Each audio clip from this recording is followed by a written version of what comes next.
As a premier community in Hampton Roads, James City County strives to maintain a high quality of life for all citizens through sound fiscal management and legislative actions. In an ongoing effort to increase transparency, your Board of Supervisors holds public meetings to garner citizen input before making important decisions. Here's tonight's meeting agenda.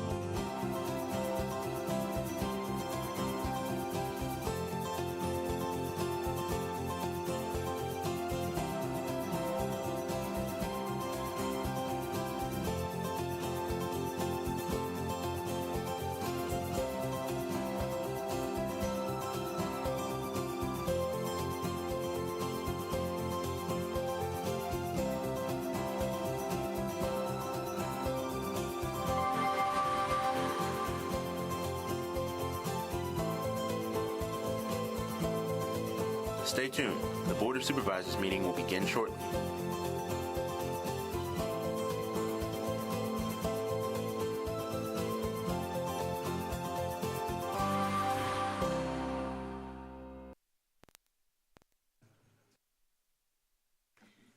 Good evening. I'd like to call to order the James City Service Authority Board of Directors.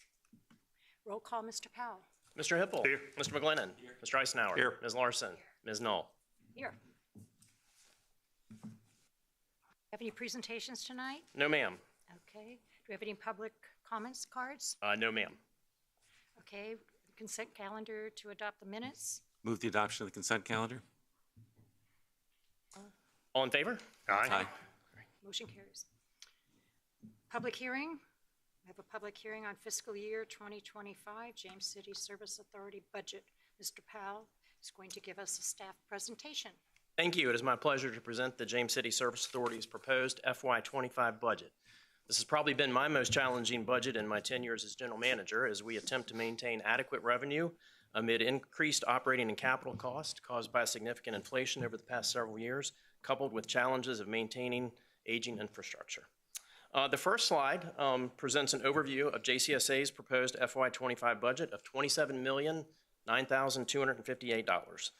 The budget increases about $2.4 million over the current fiscal year, which is larger than we have historically seen.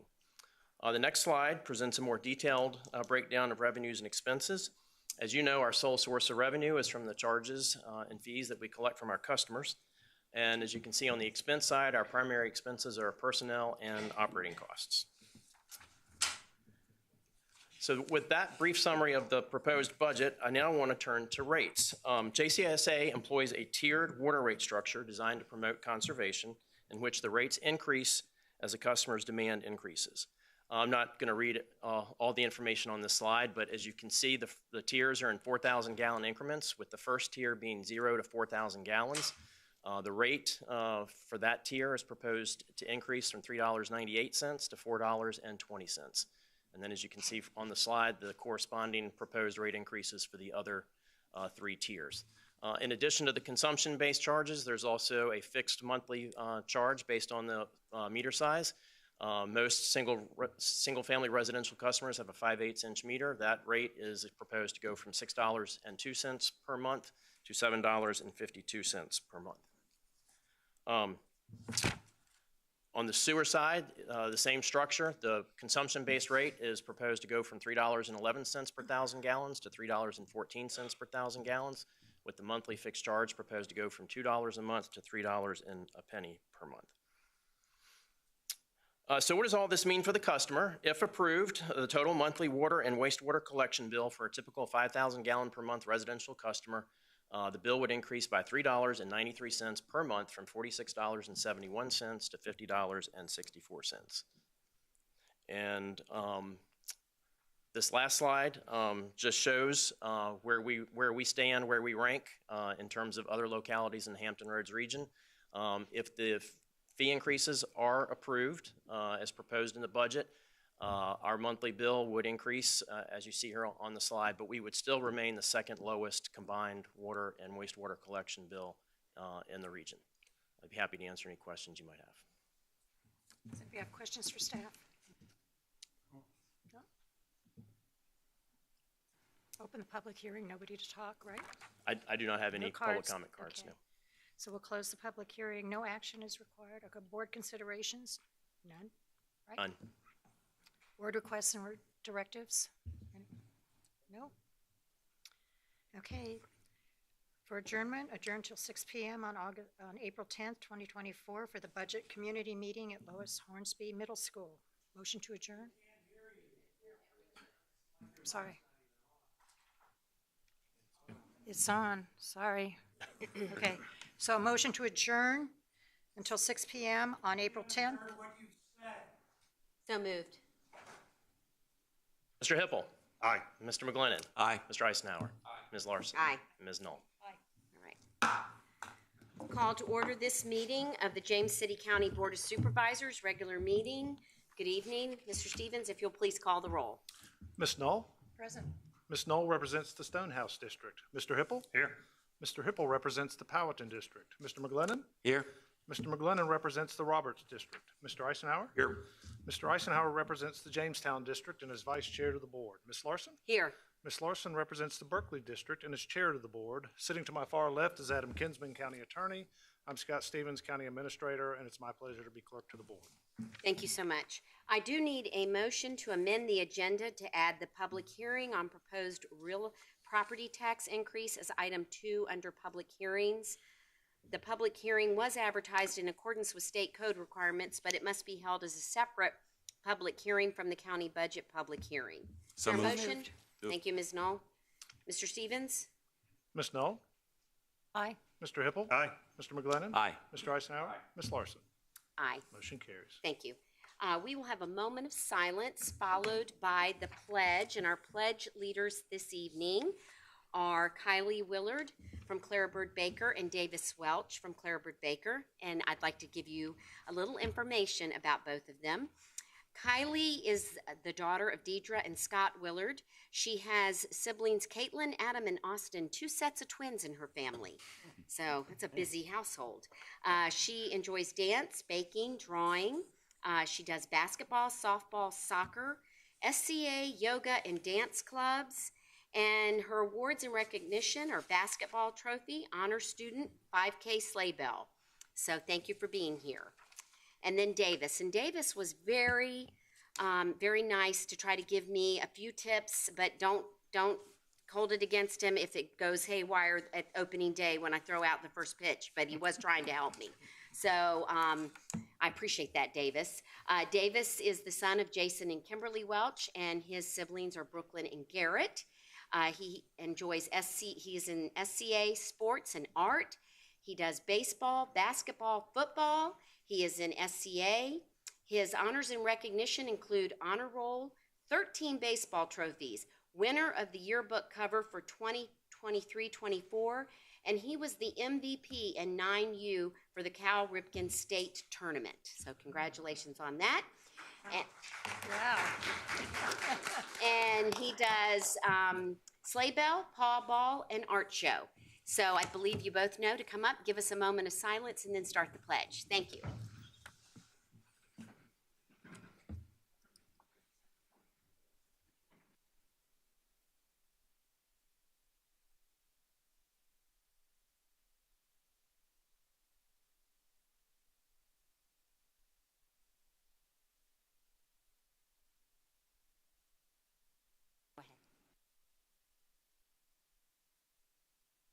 I pledge allegiance to the flag of the United States of America and to the republic for which it stands, one nation, under God, indivisible, with liberty and justice for all.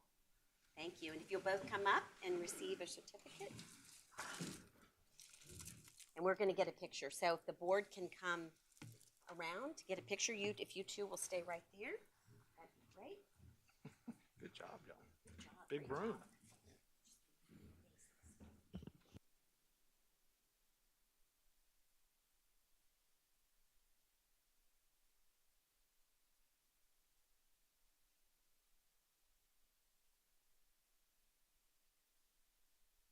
both very much. Thank you.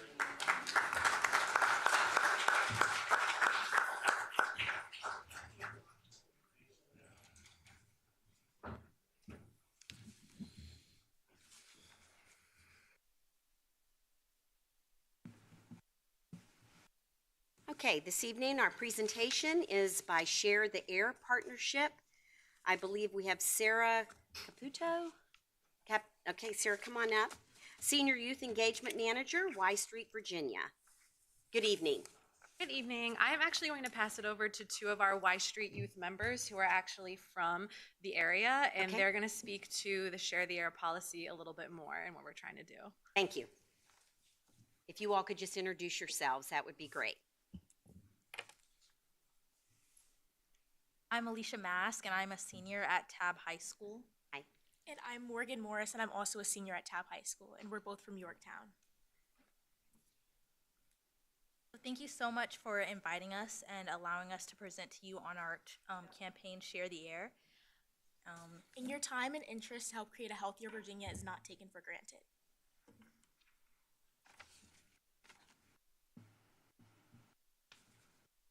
So this is my fourth year with Y Street and my first year on the Y Street leadership team. This is my second year with Y Street and the first year on the Y Street leadership team. So what is Y Street? Y Street is the Virginia Foundation for Healthy Youth's award-winning statewide youth initiative. Y Street encourages high school students across Virginia to help make their communities healthier by reducing tobacco use and promoting obesity prevention efforts. And Y Street partners with high schools across the Commonwealth to train youth on how to be effective advocates in their own communities.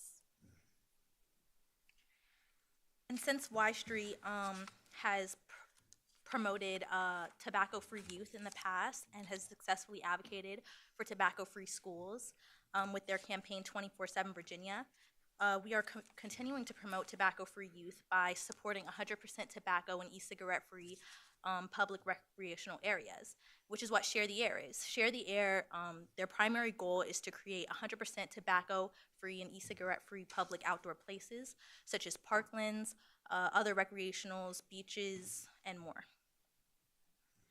So to provide a brief overview on the few key steps to our comprehensive policy adoption, we would promote no tobacco and electronic smoking device use in all outdoor recreational areas at all times.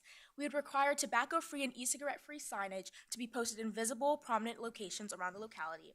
We would notify states and volunteers about the tobacco-free and e-cigarette-free policy and announce and post the policy to inform your communities. So why go tobacco-free? Tobacco accounts for almost 40% of all littered items in the nation, making it the most littered item in the United States. The Virginia Department of Transportation reported spending $3.5 million per year just to pick up roadside litter in the state of Virginia. Another reason to consider going tobacco and e-cigarette free is that parks and recreation centers service key areas in providing and promoting a healthy community. They serve as the pillars of health for communities and can be catalysts for creating healthy lifestyles for residents. Building programs in communities around safe environments and positive childhood experiences is so critical, and reducing exposure to adverse effects like tobacco can play a strong part in this. Other recent events have highlighted the dangers of these products as well. In June, the FDA ordered the removal of all Juul e-cigarette products from sales. The removal of these products stirs up new concerns, as other products have grown in popularity recently, including one-use disposable products like Puff Bar. Among current youth e-cigarette users, the most commonly used device type was disposables. And with the increase in these disposable products, there is an increase of the likelihood that they're going to be disposed in parks and recreational areas. Over the course of 4 years, Share the Air has received a ton of support from Virginians, with over 7,000 support cards collected to date. Our data, collected from community members through our on-the-ground efforts, show that 95% of Virginians believe that cigarettes, empty e-cigarettes, and vaping cartridges are litter that are not biodegradable and are toxic to humans and animals alike. 90% of Virginians believe that tobacco is litter and negatively impacts outdoor experience for Virginians, and 97% of Virginians are in favor of tobacco-free outdoor policies. So as you can see, a strong majority of Virginians support Share the Air and its policies. If you would like to, on this slide, there is a link. It will take you straight to the Share the Air website. That's okay. I can just go to what you're about to talk about. So there is a lot of public interest around this issue, and localities and park authorities can adopt a voluntary tobacco-free and e-cigarette-free outdoor policy. This campaign currently has 20 partners, and Morgan and I recently just had a policy victory win in our own county, which is York County, with the McReynolds Sports Complex. This victory was very important to me personally because I spent a lot of time at the McReynolds Athletics Complex because I played soccer and my brother played football. So all my weekends, a bunch of the days in the week, I was always spent at McReynolds Sports Complex. So the fact that I was able to create such a change in my own community was so important for me. And thanks to the commitment of all of our partners, over 1 million Virginians are protected and can enjoy a healthier outdoor environment. And we're hoping to add you to the map.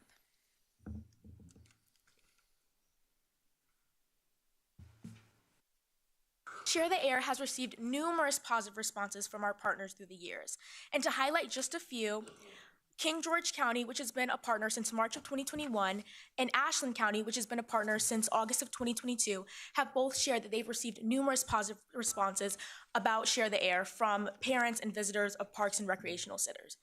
According to Chris Clark, who's the Director of Parks and Recreation for King George County, whenever he or his staff have been out in parks or recreational areas and parents have pointed out the signage, they have been very happy that the department is advertising the fact that no one should be smoking or vaping near sports fields or playgrounds. And in Ashland, Amy Hook, who's the Parks and Recreation Coordinator, has stated that she believes Share the Air is the perfect way to improve the quality of life for Ashland and its citizens as well as its visitors. Is that their time limit? I don't know what that. Okay, thank you. I'm sorry, I don't know what that noise is. So Share the Air campaign is here to serve as a resource to make the process as light a lift as possible for you. Once you adopt our policy and sign our commitment form, we provide free signage that you can post in designated areas. The larger aluminum signs are best for outdoor use, and the smaller ones are best for entries such as windows and glass doors. Share the Air also provides free resources, including our toolkit, which encompasses a model policy, checklist, and implementation and communication resources, all in one place for you to use. We further help with positive media news attention and help create customized ads for your locality. Alicia and I recently were featured on the Channel 9 news segment to talk about our policy victory with the McReynolds Sports Complex and share all about what Share the Air means to us and why it's so important to implement in a community setting.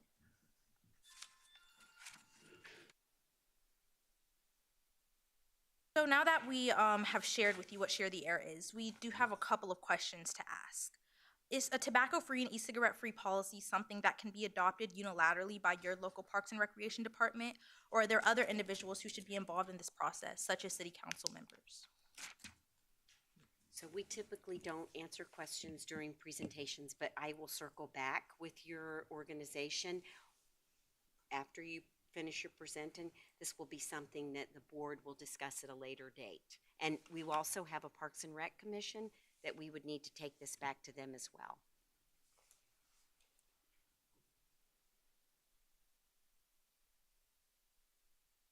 No, we can just go to the next slide. And we just want to thank you for allowing us to come and talk to you about Share the Air. Thank you. Thank you Other so much. questions? Very much. Any questions?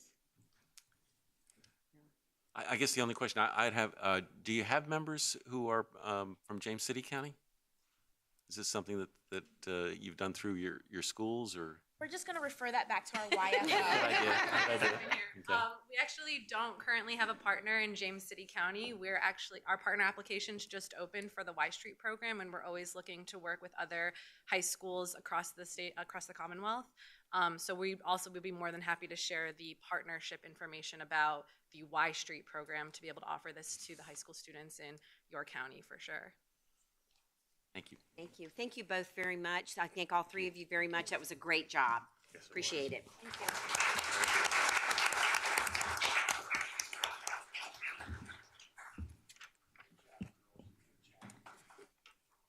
What a great follow-up. We're going to open public comment now, and our speaker is Peg Borman.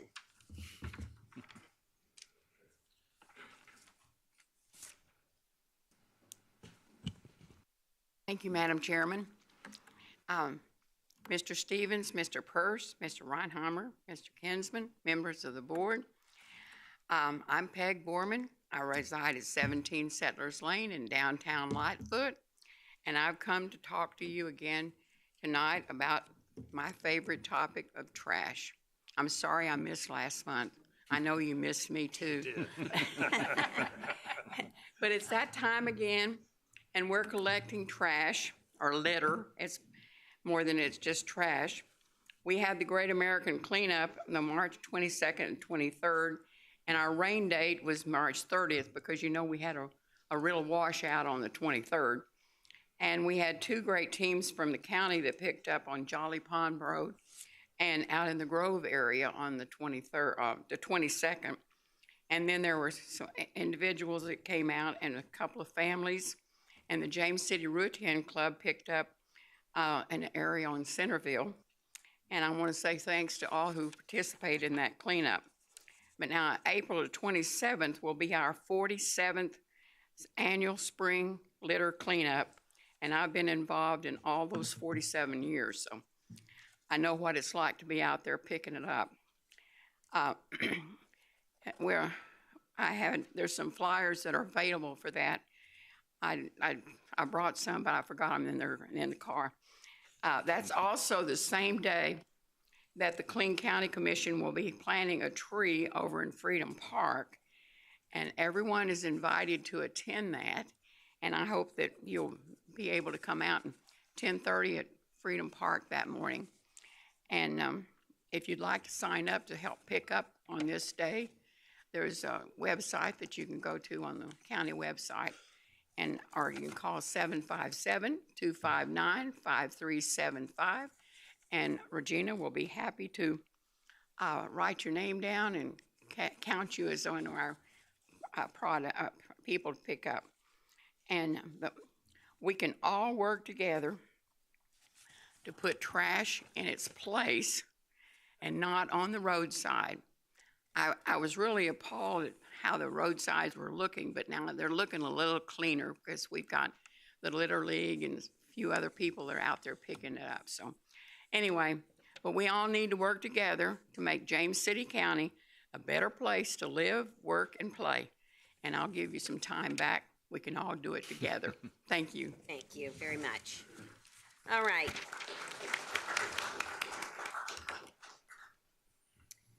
So that brings us to our first public hearing this evening. Oh, excuse me, I'm sorry. I just jumped right over the consent calendar. That brings us to our consent calendar. We have two items on our consent calendar: the PPSA curbside recycling contract extension and revised administrative plan for the Section 8 Housing Choice Voucher Program. Is there anything any member wishes to pull? Move the adoption of the consent calendar. Thank you. Mr. Stevens?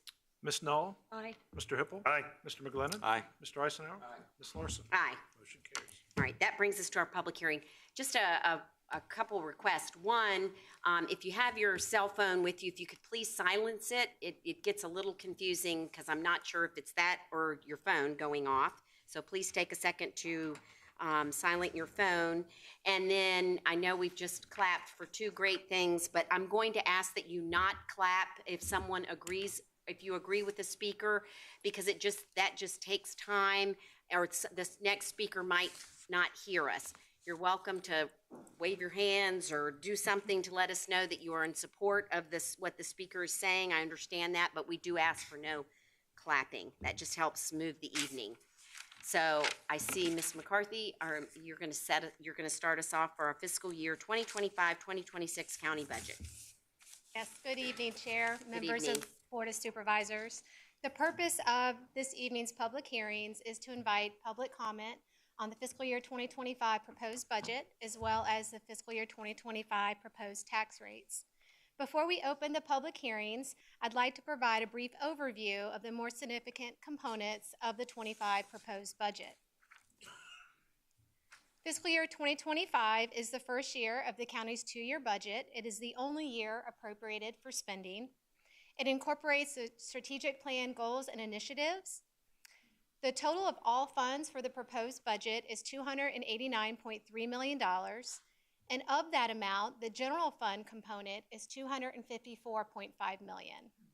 The real estate tax rate is proposed to remain at the same rate, which is 83 cents per $100 of assessed value, and there's no change proposed in the personal property tax rate, which is $4 of $100 of assessed value. It does include funding for investments in county staff and retention, as well as compensation. It includes funding to support the WJCC schools' request for teacher and staff pay raises. It excludes over $9 million in additional request. In terms of all funds, as I mentioned previously, the total of funds is $289.3 million. The two largest funds of that total is our general fund, which we refer to as our operating fund. That's where our reoccurring expenditures happen. And then our second most significant fund is the capital projects fund. That is where we budget for all of the school capital projects as well as the county capital projects. That is the one fund that tends to fluctuate from one year to another depending on what actual projects are being proposed. Moving on to the operating fund and the revenue side, general property taxes includes the real estate and personal property taxes. That line item makes up about 70% of the total county budget. Of the $23.2 million, the majority of that, about $21 million, is due to the reassessment, as well as growth and new development. Other property taxes reflects about a $500,000 decrease. This is the line item that includes sales taxes, meals taxes, lodging taxes. It's also the area where we suffered the greatest loss during the pandemic, and we've recovered most of that up to this point. However, sales tax and recordation taxes have begun to flatline and even reduce, and that was predicted by economists to happen. Our other sources of revenue include various fees, charges for services such as parks and rec programs, revenue that we receive from the state for personal property tax relief program, as well as for our constitutional officers. It also includes our medic transport recovery fees, which is the only charge that is changing. Every year during the budget process, we realign our rates to match the Medicare reimbursement rates. Looking at the expenditure side, the budget is broken down into the county's various departments. The largest portion of our budget continues to be to support the WJCC school division, both for operations as well as for debt service on their capital projects. Those two line items are close to the bottom there, and in total, they amount to $110.4 million, or about 43% of our budget. Our second most large area is public safety. That is where fire and police reside. They make up about $36 million, or about 14% of our budget. So combined, those two areas make up almost 2/3 of our budget, which means the remaining third or so covers everything else, all of the county's departments, all of the county's capital projects, and all of the county's debt obligations. In terms of the additional revenue allocation and where those dollars are being proposed, as you can see, a large piece is going to the school division, about $5.2 million, again, to support their request for raises. About $11.2 million is for the county personnel increases. This includes various things, 14 new positions, 10 part-time positions that are being converted to full-time, a compensation study implementation, which has been underway for about a year now, general wage increase to offset inflation, enhanced benefits potentially for retiree health care, and a mandated retirement contribution. We participate in the Virginia retirement system, and they update their rates every 2 years. Fiscal year 2025 is the first of those 2 years. We also budgeted about $3.8 million in support for capital projects and related debt service on those projects. About $1.2 million is to cover what we refer to as our non-personnel costs. These are items like fuel increases, professional services for contractors, software, and vehicle replacements such as fire and police. We have $789,000 set aside for our contributions to various agencies, some of the more significant of which are the Regional Library, the jail, the Williamsburg Transit Authority, Colonial Behavioral Health, and HRPDC. $692,000 has been set aside as transfers to other funds. Those support programs such as social services and our housing programs. And $212,000 is proposed to help offset the curbside recycling program as well. We do charge a fee for that program. However, we are not proposing an increase to those fees for 2025. In terms of the next steps in the budget process, we have held several budget meetings to date. The county administrator released his proposed budget at the end of March. We started our community meetings last week. They have continued this week. We have 2 more this week. The first being tomorrow in the Powhatan District with Mr. Hipple at Toano Middle School. That meeting is at 6 p.m. And we also have... Excuse me. Thank you. We were at Toano last night. Yep. And then Thursday, the Roberts District with Mr. McGlennon. That meeting will take place here in this same building, this same location, but at 4 p.m. That concludes my remarks. At this time, if there are no questions, we can proceed to the public hearing on the budget. I will then be back to present information on the proposed tax rates. Thank you. Are there any questions right this moment? All right. With that, we will open the public hearing on the fiscal years 2025-2026 county budget. What I'm going to do is I'm going to call the speaker. When you get to the podium, please state your address, your name and your address, and I'm going to call 2 at a time, so that will help us with the flow. So our first speaker is Lisa Ownby, and after Lisa Ownby will be David G. Lucas, Jr. Good evening, everyone. I am Lisa Ownby. I reside at 3328 Sawyer Way. I'm here tonight to share just a few thoughts on the proposed operating and proposed CIP budgets. I can appreciate the county's need to increase wages for the employees to keep pace with inflation. When Chick-fil-A is hiring their new employees at $20 an hour, it may be time for us to adjust wages for our employees. However, I ask that there be parity with WJCC schools. So if the Board of Supervisors believes that county needs to increase wages in order to retain our existing employees and to attract new employees, the same would hold true for our school system. So please fully fund the WJCC schools proposed budget, making up that $1 million shortfall so that they can also provide a 5% raise to their employees, like the county employees. And I'd like to speak to the capital improvement plan. It would be great if there was a detailed CIP available to citizens. I'm interested in the 6th fire station and having that brought back into the existing CIP. I know that it was in the CIP, it was kicked out in 2021 because of COVID, and it is a huge public safety issue.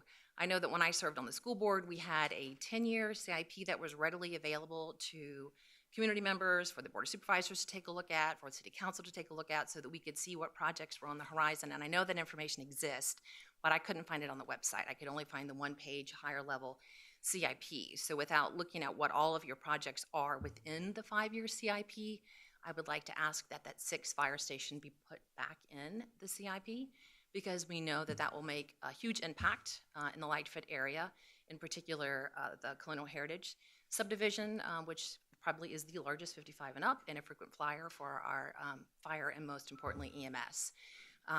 And that would also impact all of Upper County. So I appreciate your time tonight. I will run away and leave some minutes for other folks, and I thank you for the hard job of governing James City County. Thank you. David G. Lucas, Jr., followed by Trevors. Good evening. My name is David Lucas. I'm at 120 Oak Hollow in Forge Colony. I'm a graduate of William & Mary in 1980. Professor McGlennon was one of my professors. Good to see you again, sir. Thank you very much. I just retired here in the spring. I was a Board of Education member in New Jersey. The first thing I want to say to you is when I was a young child, a lot of my father's friends drove Mercedes, BMWs. And I said, Dad, why don't we have a Mercedes or a BMW? And he said to me, do I need a Mercedes or a BMW? No. Is it something I would like to have? Yes. So I've guided my economics in my personal life by what my father told me. Do you need it? Or is it something you just would like to have? Now, there are people in this room who have facts and figures I'm not privy to at all. But when you go into that room later on this month, you represent me. You're my representatives. And I would ask you, every item, is it a like to have? Or is it we need? You got a lot of needs coming in this county in the coming years. So let me start off by saying a couple of months ago, the assessments came in All of my friends were up in arms. I said, don't worry about it. The issue is the rate. It's not the assessment, it's the rate. They will bring the rate down. Well, the proposal is not to bring the rate down.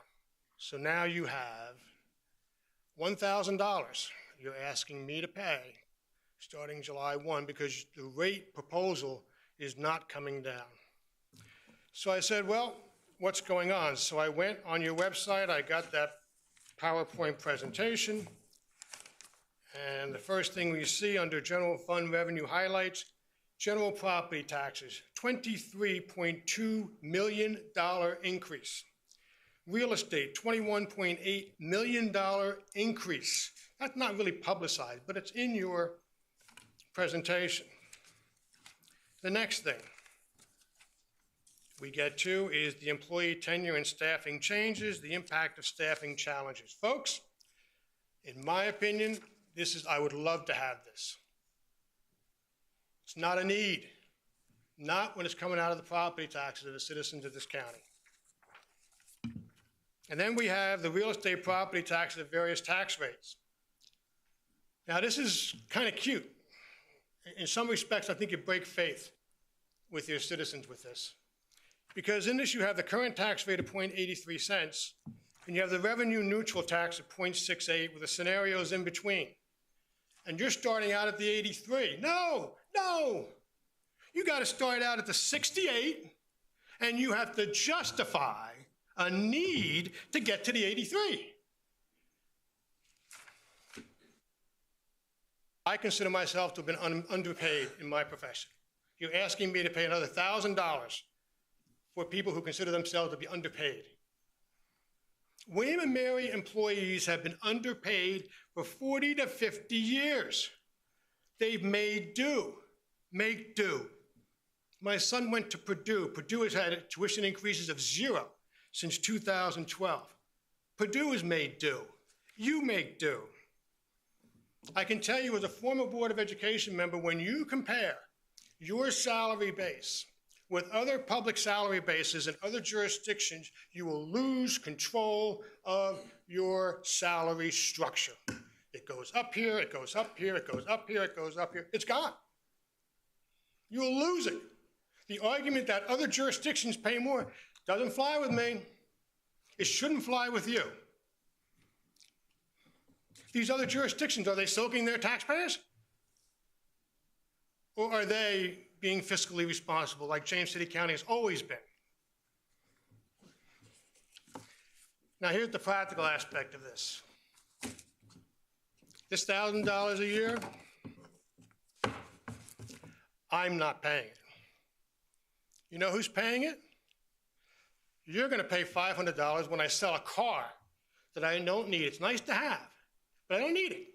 It's $500 roughly, the toy tax of James City County. So you're going to pay half of it. William & Mary's going to pay some of that because I'm not going to be able to give to them some of my discretionary spending. I will cut my discretionary spending by $1,000. I'm not going into my savings. This assessment is money that I don't have. You have other people in this county, you're cutting their bones with this increase.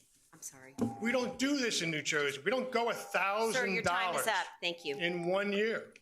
Travers, and then Thank you. Jessica Anderson.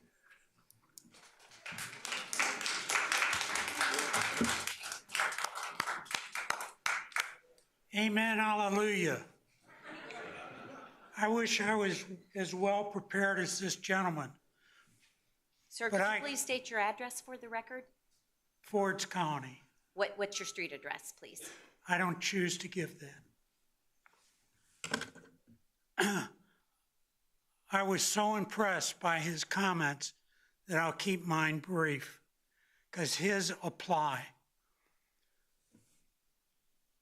Real estate assessments, at least in my personal case, have gone up 19%.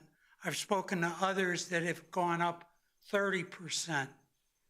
And that becomes gravy for you to spend the taxpayers' money and give it away to causes that we don't get a voice in other than trying to understand the complexity of your budgeting process. So I ask you one question first. What cost reductions have you implemented across your departments? Not what have you tried to do, not anything other than what have you achieved. Have you started with zero-based budgeting, which is reference to the gentleman's 63 cents versus 68 cents versus 83 cents? Have you looked into subcontracting services? Have you looked into the cost effectiveness of what you do? Have you looked for ways to improve service without increasing costs? Have you done any of that? I hear silence, and it's reflected in your numbers, because I suspect none of it has occurred.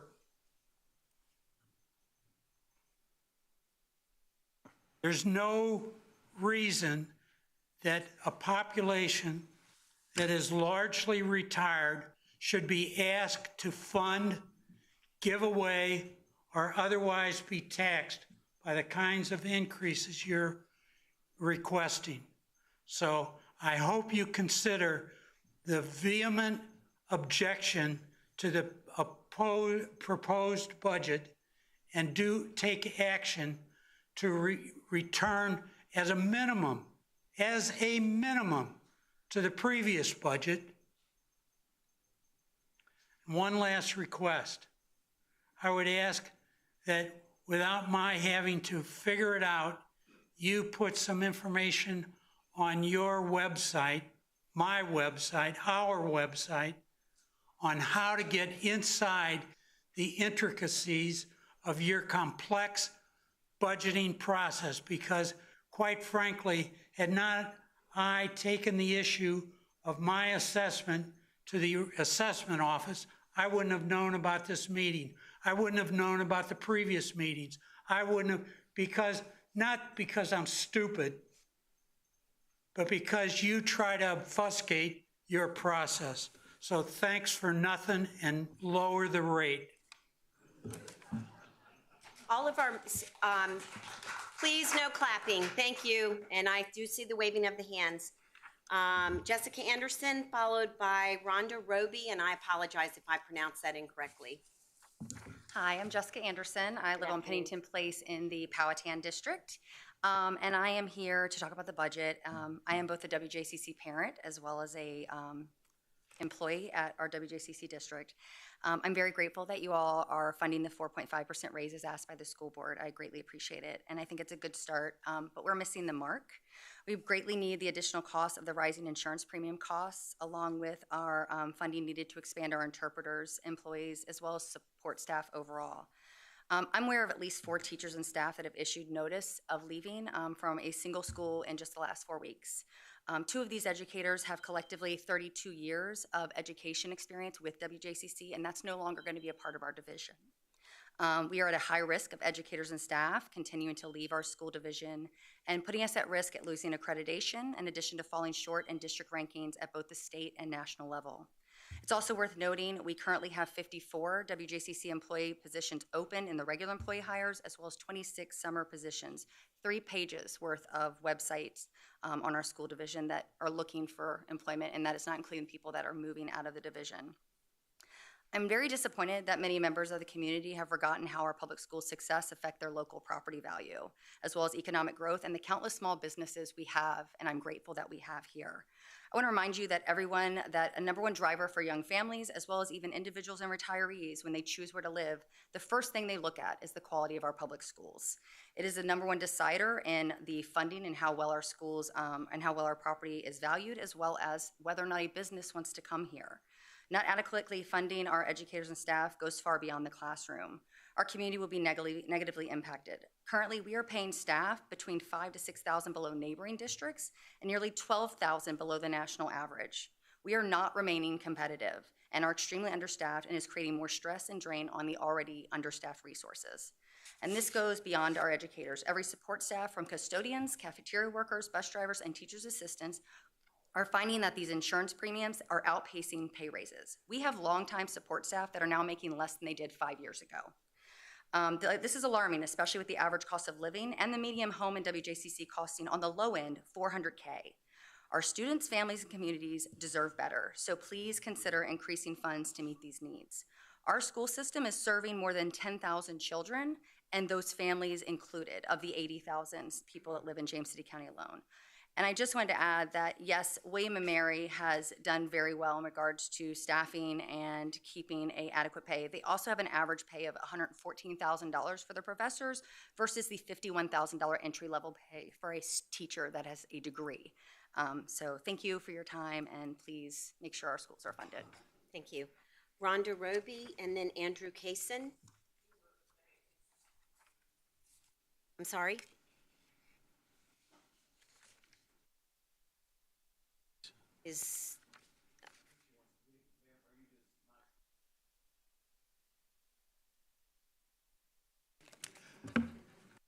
Hello, my name's Andy Kaysen. I live at 3205 Aaron Thistle.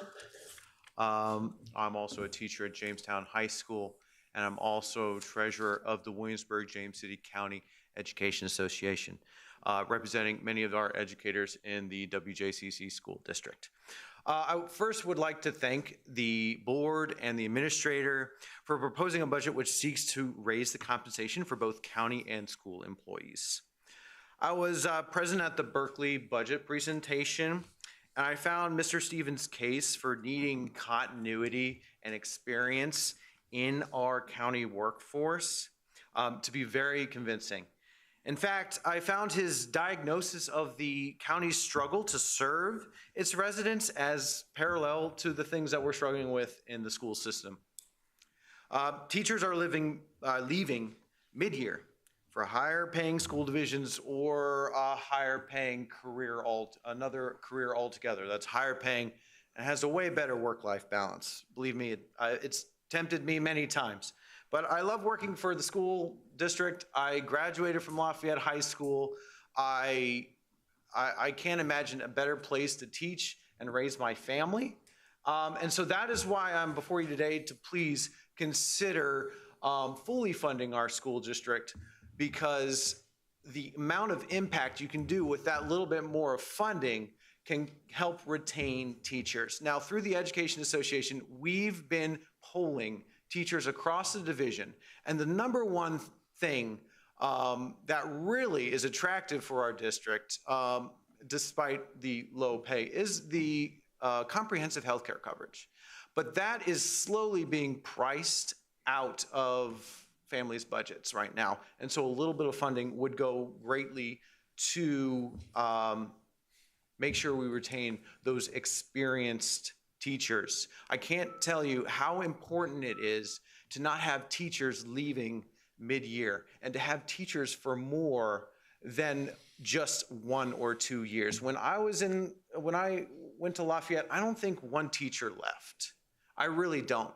And I look back at that now and I think what a blessing that was to have that continuity, to have the adults in the building coming back each year, building a relationship with your teachers and them mentoring you and guiding you.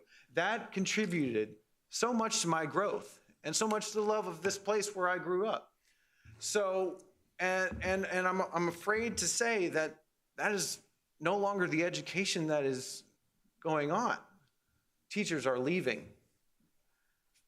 And just one anecdote that I'm experiencing right now, I took 2 extra classes this year. I am these students' 3rd English teacher this year. Imagine the frustration that these kids have already gone through these years. And they can't have a consistent adult in their life to mentor and guide them in such a complex and essential task as learning the English language, right? Learning to be persuasive, learning to be a citizen and express yourself, right? And compound that on maybe not having the support that they really need to flourish at home. And where are our children left? And so please, I just want to reiterate, please consider additional funding for the school division so that we may retain our wonderful teachers here. Thank you. Marco Sardi, and then Yvette Conwell.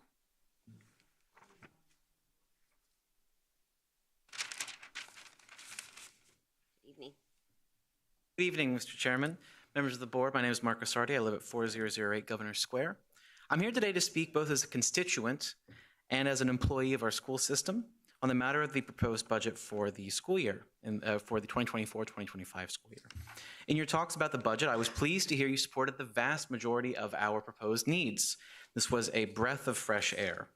There remains just two primary items that I would like to call your attention towards and to ask you to support the closing of this gap to ensure our system is fully funded so we can provide the best quality education for our students. The first is the smaller of the two gaps, and that is for the need of bumping our current part-time translator up to a full-time status. As anyone who works with our children will tell you, currently the ability to properly communicate with our families requires a lot of dedication and additional time from our staff. We offer some stipends for staff to take on additional work hours in order to be a translator on site. But as our schools grow, this has put increasing strain on those employees to ensure we can bridge that language gap. No student should be prohibited from having a quality education just because they have the additional task of trying to learn a second language while they're trying to learn how to read English. The funding for this position makes up less than what you would allocate for a single park attendant in your budget. And I would hope that as I value the public parks that we have access to here in the county, you would value someone who works with our children in at least the same capacity. I ask you to support bringing those funds to this position in full. My second is the larger of the two, which involves our healthcare plans. This is always, every year, an item of frustration from everyone involved. And I know our school administrators have worked hard to try and balance our healthcare offerings and increases as best they can. But for at least this coming year, we are stuck with two bad options. Someone is going to walk away unhappy, but I would like to outline from an employee what that may look like.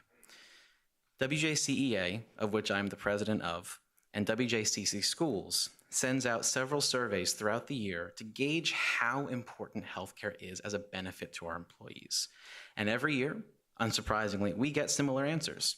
Healthcare is a primary benefit to employment, and hundreds of employees who take this plan feel it is second only to salary and, at times, school safety in their priority for funding concerns.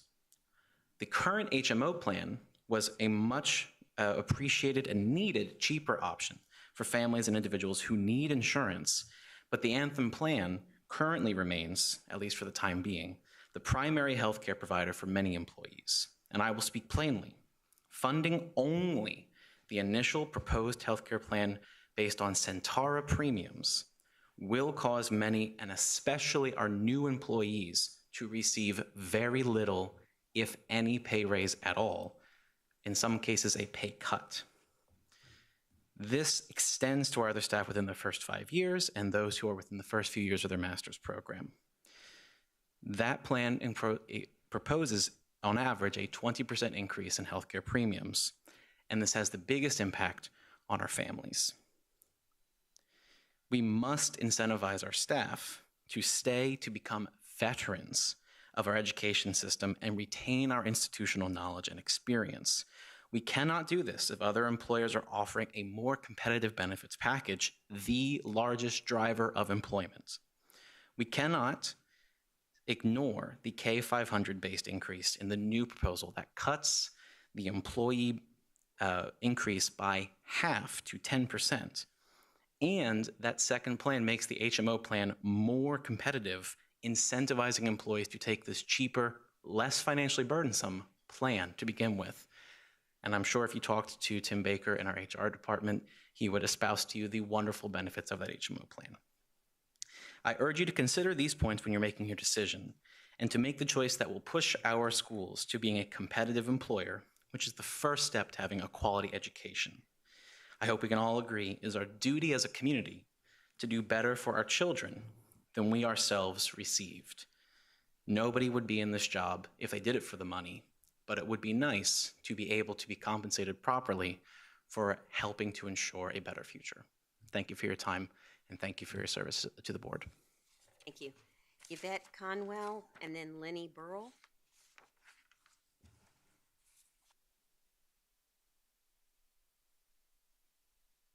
Good evening. Good evening.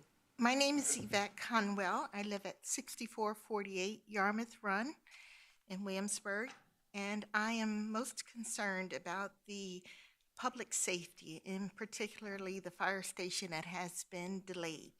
I live in Colonial Heritage, and last year we had 396 calls to the fire station, and I do believe that it's our community, the Lightfoot area, is in need of a new fire station, and I know it was in the budget, and I am asking that you put it back in the budget. And I do support the schools. I live in a retirement community, and we're paying taxes, and we're not getting any benefit from the schools except for that the schools are providing good education for our students. And I do believe that the fire station would help our community, given where we are. Thank you. Lenny Burrell, and then Star Gibbs. Burrell, Fairfax Way, Kingsmill. Just want to point out that in order to correct situations and make things better, you don't get that by throwing money at it. Just a good example is the Baltimore City Schools. Their budget accounts for a majority of what goes on in that city, but more importantly, it costs $41,000 per student to educate a student in the city of Baltimore, and not one of them can read or write at their school level. So that's a fact. I would look for more money for these programs, whatever raises, and more money for the schools, and look for waste that might be in the budget already. Jobs change, things are dynamic, and maybe certain types of positions are no longer needed. They're archaic. Maybe there needs to be shifting in certain job duties using the already existing people who are employed. So I would implore that each of you look at the expenses and look at the budget and see how you can maximize your work power that you already have. 43% of our budget's a lot of money for education, and I know it can be used very wisely and probably even better. And you certainly can look for those monies where you need to up the pay or give raises in other areas of the budget where there might be that kind of waste. The other interesting issue is I want to point out that our home values do not drive the expenses in our county. So if our home values didn't go up, we wouldn't have assessments going up, and we wouldn't be funding $24 million more of a budget. So I would like to know what would happen if home values stayed flat. Would we see these increases? Probably not. So in closing, I'd like to ask that the tax rate be decreased. The assessments are the assessments. Home values are home values. There's nothing we can do about it. Good. People have more equity in their homes, and that's what we want for Americans. But we don't want to have to be penalized and pay more for that. Thank you very much. Star Gibbs, and then Pat Evers.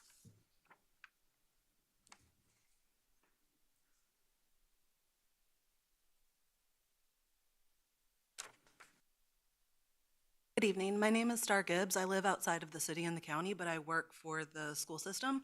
I'm a school counselor. And as a school counselor, I made certain professional, ethical commitments to the following mindsets.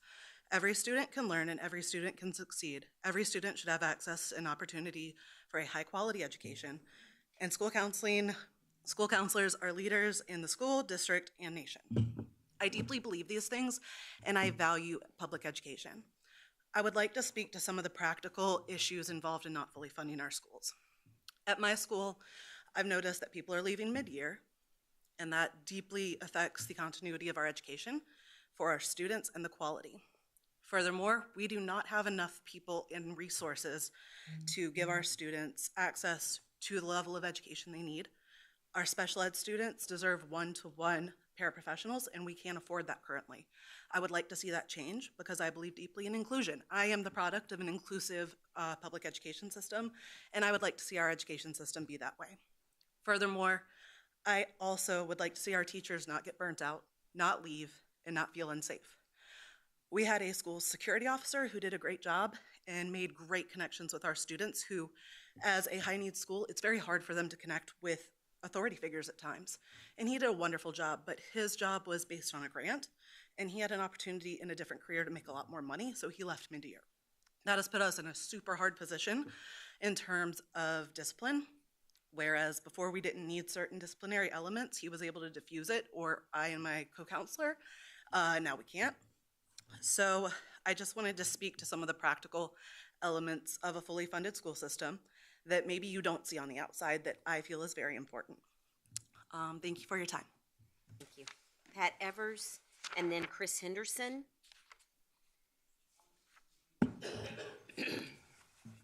Hello.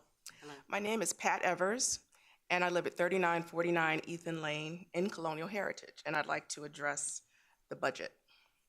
I'm very concerned about the county's decision to delay the addition of a fire station in the Lightfoot area.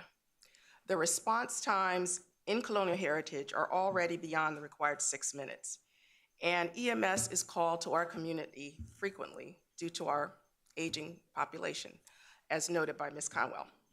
I understand that the 6th station was scheduled for construction in 2021, but plans were scrapped due to the pandemic.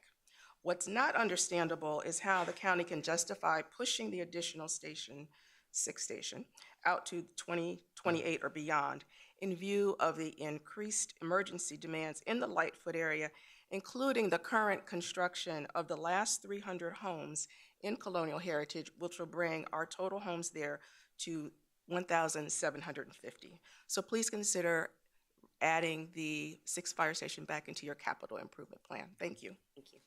Chris Henderson.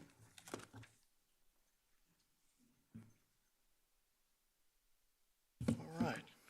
Good evening, Madam Chair. Chris Henderson, 101 Keystone in Ford's Colony. Mr. County Administrator, members of the board. I speak to you this evening about my concerns relative to the proposed operating budget for James City County. Thomas Jefferson said, "The government that governs least governs best." And those are wise words and ones that should be heeded. What we have witnessed over the last 30 years as James City County has developed is a creep in the scope of government services that are provided. And this budget is reflective of an increasing scope of services for citizens. And I would ask that you look at each one of the positions that's being proposed to be created or transitioned from part-time to full-time as to whether or not each individual position can be justified. Is there an economic case to be made for each position, those that are in revenue-generating positions? For instance, I understand that there are several at the recycling center that will result in faster turnaround times and for supervisors to do things. There's parks and rec people, there's some fire and EMS. So, all critical things. But again, I would ask that we focus on the things that are of top importance. And to me, fire, safety, EMS is job number one. And we have to make sure that those services are being provided to citizens at a rate and at a capacity that is needed by our citizenry. And in that regard, with regard to the proposed fire station on Centerville, the city of Richmond does a fairly utilizes an innovative technique where they station their EMS units in areas where there is projected need. They use big data based upon where the calls for service exist, and they position their resources there rather than building new fire stations that require CapEx and full-time staffing. They take a mobile unit and position it outside, in this instance, of Colonial Heritage. That may be a way to reduce response times to Colonial Heritage and Lightfoot while not incurring the $10 million cost of a new fire department. That may be possible. I also know that we have a joint arrangement with York County, and York County just built a new station off of Moortown Road, that it is capable of reducing response times into Colonial Heritage. I would suggest to you that with regard to fire and EMS and our police, that as a budgetary goal, we should be in the top 25 percentile of payers within the region, so that our compensation package for those folks is in the top quartile. I would suggest to you that the balance of county staff should fall in the middle quartile, and there may be some that are in unskilled positions that could go to the lower quartile. But again, I think like most employers, and myself being a small business owner, we have challenges finding people who are willing to work for any cost. So, we're obviously operating in a constrained employee environment, and I think I heard a statistic today that 30% of all eligible males are out of the workforce. So we have to understand, well, why is that, and what can we do to turn that around?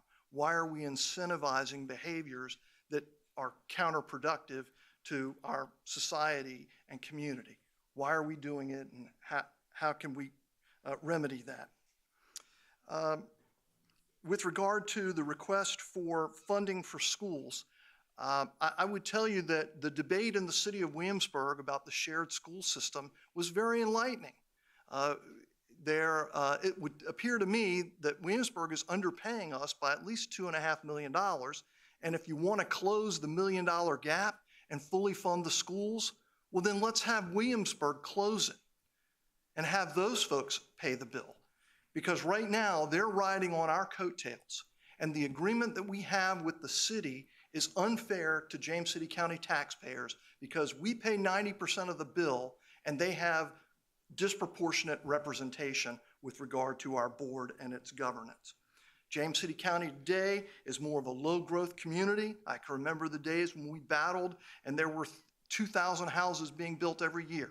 Now it's 200. So our challenges are different. I would also had asked a question about illegal immigrants and the impact on the budget, and I think that we're hearing some of that from the schools. Thank you. Thank you. With that, I'll close the public hearing. And before I move on to the next public hearing, I do want to say that on the James City County website is a government page, has our meeting calendar. We talk about our next meeting at each of our meetings. So this meeting has been on our calendar, and all of our meetings are public, or you can reach out to any of us for any information, as always. So that brings us to the proposed real property tax increase. And we did do our agenda amendment earlier. So Ms. McCarthy. Thank you. Good evening again. As I mentioned previously, there are no proposed changes in the real estate or personal property tax in the proposed budget. Fiscal year 2025 is a reassessment year across all property classes, including residential, as well as the other property classes listed. The overall increase in the assessment was 18.06%. And because that exceeds 1%, we are required to provide certain information relative to the tax rate. The first is the lowered tax rate, and that terminology is the tax rate that would levy the same amount of real estate tax revenue as last year and offset the increased assessment. That rate is 0.6801. The proposed tax rate is the current rate as it is today at 0.83, and therefore the difference between those two numbers is what's referred to as the effective tax rate increase, which is 0.1499 for 100 of assessed value, which equates back to that same 18.06%. That concludes my remarks, and at this time, Chair, if there's no questions, we can open the public hearing. Thank you so much.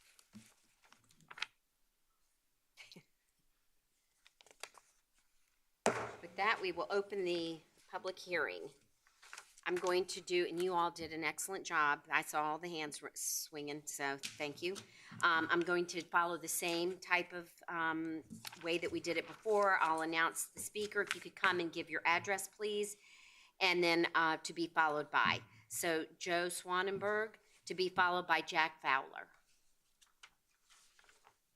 Thank you. Good evening, board members. Joseph Swanenberg, 3026 The Point Drive. Thank you. So I fit the median household in James City perfectly.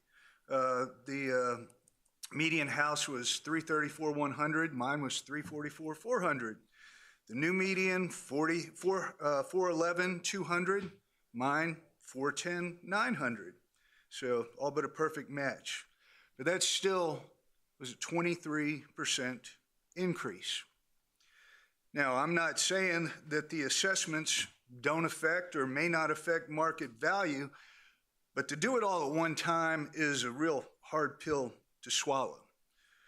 I did a little informal survey on Facebook, reached out to contacts and myself personally and in a group, and I've had 60 responses of assessments that went up over 35%. There's several that were plus 70%, and there were actually 2 that were over 100%. I don't know how anybody could take that or deal with that. And no minor reduction in the tax rate can begin to fix that problem. I mean, why in the Hades are we trying to make up for slack work that appears to have occurred in the real estate assessments? 25 years ago, I was a realtor. The computer programs we had then were extensive, but they were easy to use. For the life of me, I don't understand why we, the county, don't have a program that adjusts assessments each time a house is sold in the neighborhood. Each and every time, and we have yearly reassessments.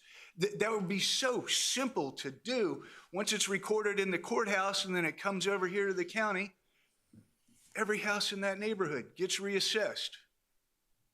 It's amazing and kind of astounding that we don't do that. Now, I have a request. I requested the board make it county code that no change in a real estate assessment will ever be in the double digits. That the maximum an assessment can go up or down in 1 year is limited to 9.99%. That would kind of make sense with what has happened right now. Because of, and it's what appears to the citizen, to the taxpayer, to the homeowner, it appears that there's just been sheer incompetence in the county in the ability to keep up with proper assessments. I don't know what it is, but that's by all appearances how it looks. And now the county is blaming their failures on the citizen, on the taxpayers, and it shows up as a disgusting abuse of power. I don't know what you do for the homes with a 35% or higher increase, but technically speaking, if you wanted to make things right, the tax rate should be at 0.75 per 100.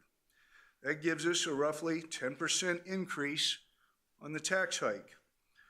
What is being proposed is not acceptable in any form. Thank you. Jack Fowler and then Susan Tisdale.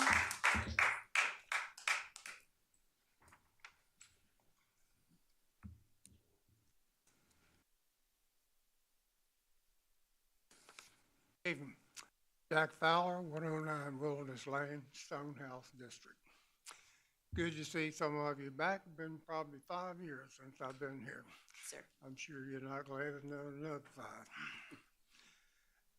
Drugs. I take 23 pills every morning. As a result of having heavy metal poisoning years ago. It took 6 years to be diagnosed, and by that time, my autonomic system was shot, my autoimmune system was shot, gastro, head to toe, name it, I have it wrong. I'll be 82 next month, still here because of my wife. The very worst thing that I have is instantaneous sweating. Some of you have seen it. I can be standing there and within a minute I'm soaking wet and become unconscious. My wife has saved my life 200 to 300 times during the last 20 years, and she's sitting right there, and we've been married for 60 years. These drugs, one that I was taking last year was $70. First of the year, my insurance company says it's now $250. I take over 20. You tell me what's happening just with my insurance. I can't afford it. My assessment came in at 29.5%. Next week, I will live here for 48 years. Before I moved here, I had a 3-bedroom, 2-bedroom bathhouse. I figured out the change in my assessment. Just the increase of tax is $200 more than my payments for the whole year on my house that I lived in. I live on Social Security. Where am I going to get this money? The last time I went to see a movie was Free Willy. Most of you wasn't even born when that came, because I can't afford it. My wife and I used to go out every Friday night. Now if I go out to see if the tires are, if somebody stole something, it sure ain't going to go eat anywhere, because I can't afford it. My house, your house, this gentleman's house, anybody else that's in this auditorium tonight, your house isn't worth 2 cents. Mr. Fowler, you need to speak, if you could turn around, please, and speak to the board. Thank you. I want them to see who I'm talking to. I'm not talking to you. So 2 cents all my house is worth. It's worth a lot to you, because every time you need money, you got something else coming up, you want to do this, oh, we'll go up on the tax assessment. We have plenty of money to do with it. But who's going to pay for it? We're going to pay for it. The houses are overvaluated. Many of you right here tonight remember Scott's Pond. We had a thing going, they lowered the interest rate, people wanted to buy houses. They started building Scott's Pond. People were fighting to buy the house. They'd have it sold and somebody come along, I'm gonna give you $5,000 more, somebody another one. They fought over buying a house for 2 years till they run the guy out back to Virginia Beach, because he was a crook that was building them.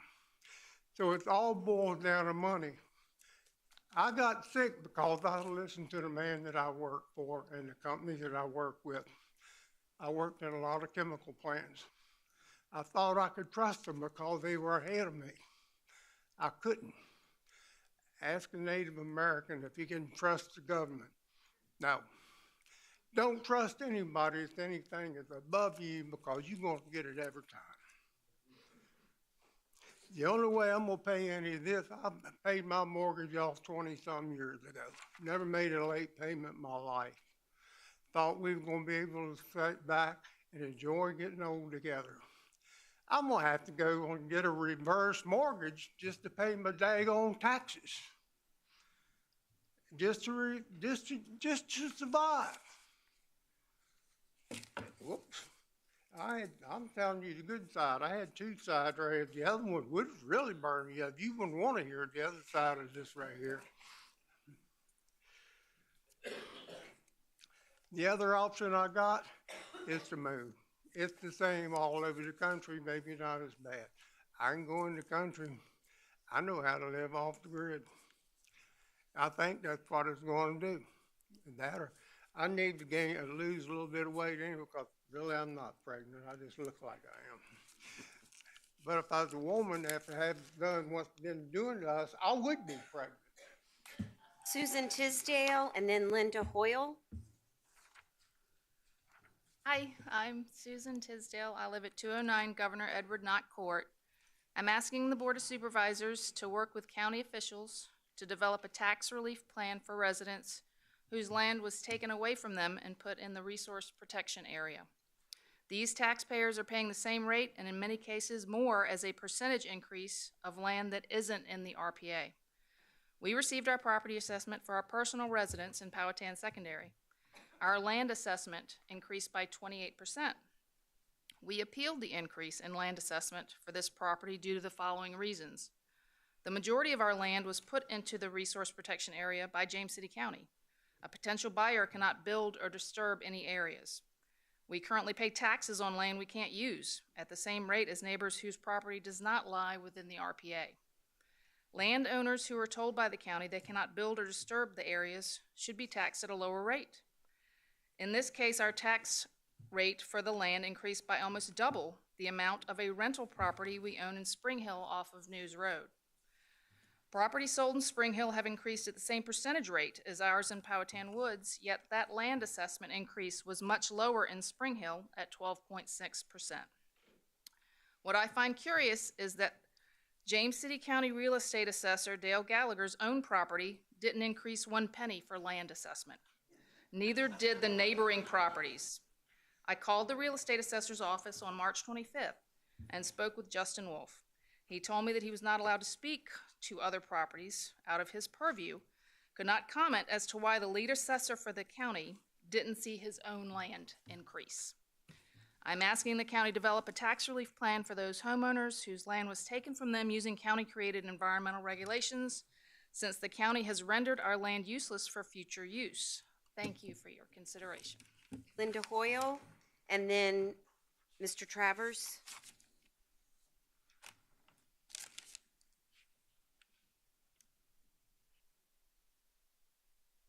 Linda Hoyle, 215 Buford Road, Williamsburg.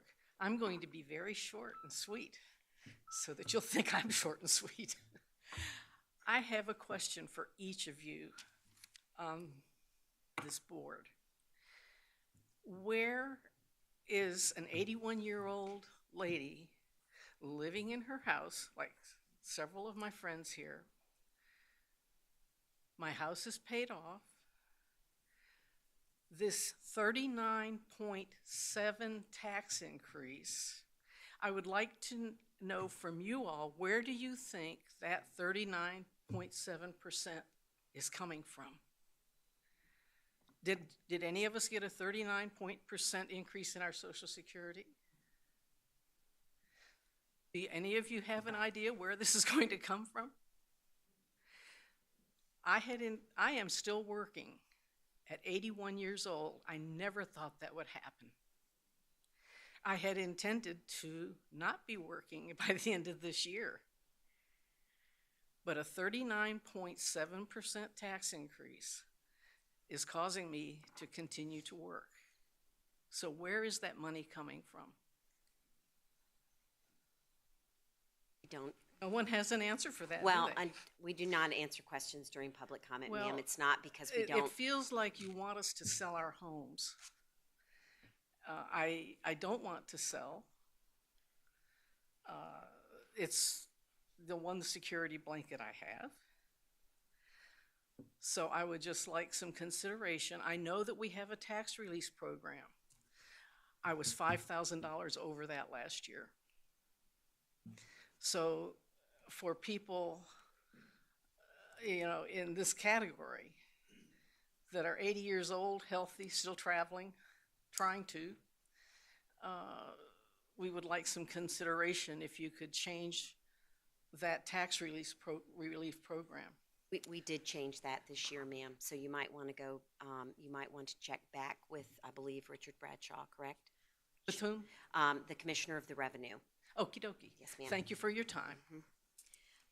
Mr. Travers, and then Rhonda Roby, I believe. I'm sorry, I'm having a hard time reading.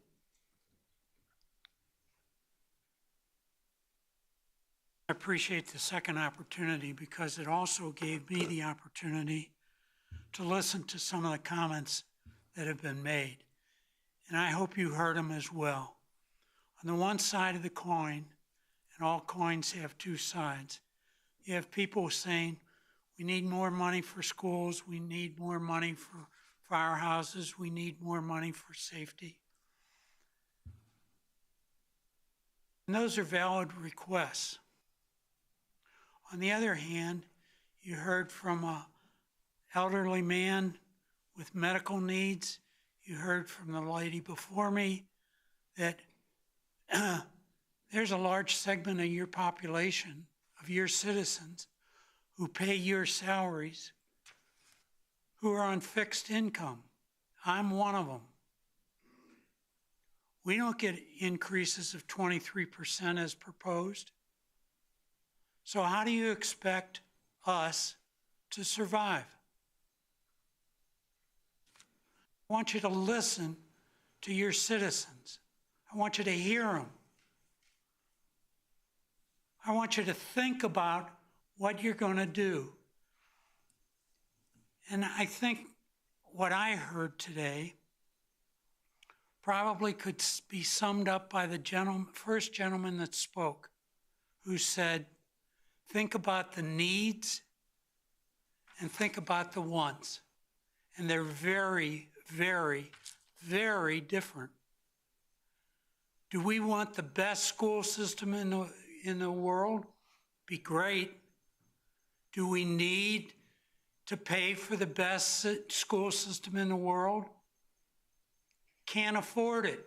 50% of your citizens are on fixed income. They can't afford it. Do we need a county administration that adds personnel when inflation has reached in the past year or so 9% and is still at 3+%? We can't afford to do everything. And I hope you recognize that. And I hope you lower, not keep the same, but lower the millage rate so that the people in your community don't have to move, don't have to forgo medicine, don't have to curtail their lifestyle after working all their lives to reach some kind of state of equilibrium, to have you come in with a 23%. That's 25 cents on the dollar. 25 cents on the dollar.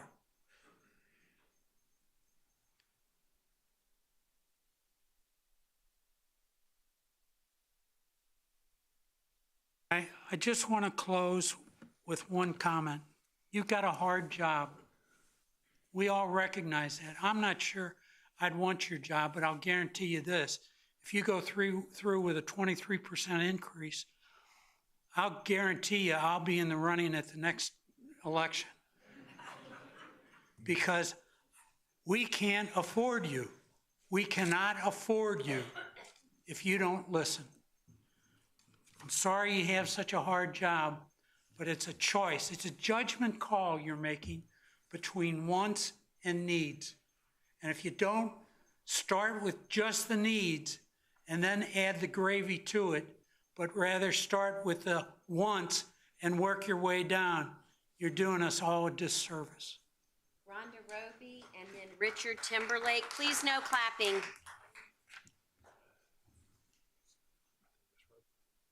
Okay. No, Miss Roby? Okay, Richard Timberlake. And then Donnie Martin. Good evening, ladies and gentlemen of the board. Thank you for having me. My name is Rick Timberlake. I live at 4147 Whiffet Way in Colonial Heritage. I've come, as many other citizens of James City County tonight, to speak against the proposed tax increase in this county. Leading up to now, period. Leading up to now, there have been a lot of comments about education costs, costs that are fire and safety costs in the county.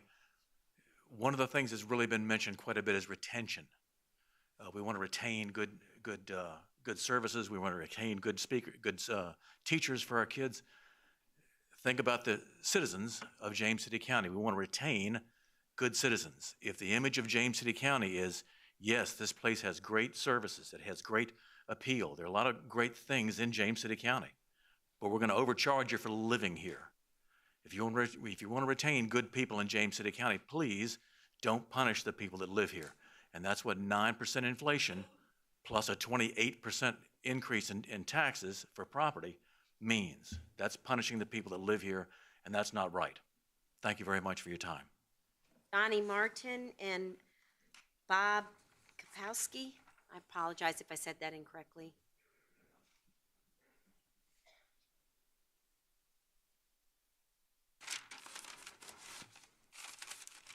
Donnie Martin, Canal Street, Chickahominy Haven. Some numbers that I just did a quick Google search of inflation. Food is an average of 3.2%, sugar 6.1, beef 9.2, juice and drinks 27.2, car insurance 20.6, non-prescription drugs 9.3, personal care products 5.9, daycare and preschool 5.5, electrical 3.6.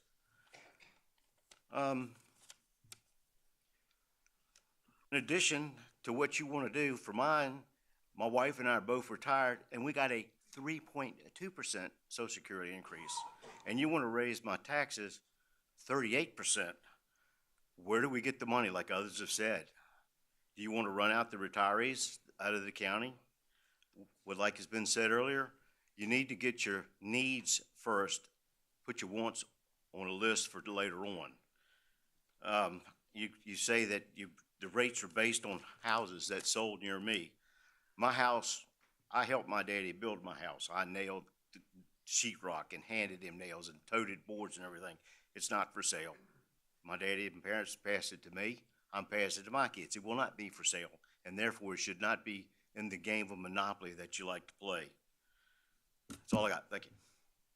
Bob Kapowski and then Jeffrey Rowe.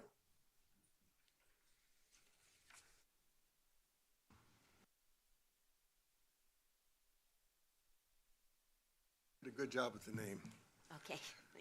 Bob Kapowski, 107 Swindley Forest. I also live in Forest Colony. My problem, again, is with the rate. I have no problem with what we've done in terms of assessing the houses to reflect their actual value. The question is the rate. I'll go back. I had the unfortunate circumstance of living in California in the late 70s and early 80s. House prices went up one year in terms of the assessment. Rate didn't change. Went up the next year. Rate didn't change. Went up the next year. Rate didn't change. Maybe you heard of the tax revolt that took place out there, Proposition 13. This is what happened. People, the government, had so much money rolling in, they started program after program after program. And those programs had a life on their own. Along came Proposition 13. One gentleman spoke about perhaps raising the rate 9% a year. Well, after Proposition 13, if you lived in your house, it went up 3% a year maximum. This is what had to happen. We cannot live above our means. Many gentlemen and ladies have spoken about what they have to live on. I'm going to be 82. Everything is going up. I mean, there is not a thing that any one of us has to either buy or pay for that has not skyrocketed. I had a 10% increase 2 years ago, 25% the most recent, 35%. None of us, I'm sure, have had anywhere close to those numbers. We've got to look at this increase and phase it in over a greater period of time. Yes, there's a lot of demands, a lot of good demands, I'm sure. But like so many other people here, we're living on a fixed income with a minimal increase. And in Forest Colony, many people think, oh, this is a very well-to-do community. Well, at one point I was a financial advisor, and I can assure you there were a ton of people that lived paycheck to paycheck, and that was years ago. It's probably much worse today. You have got to look at this thing from a realistic standpoint, and I think the gentleman that said needs first, what we would like to do after that is a secondary consideration. We've got to pick and choose.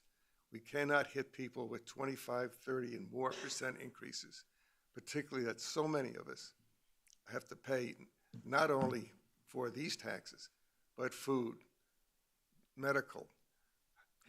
If you look at electricity, look at our gas, look at everything.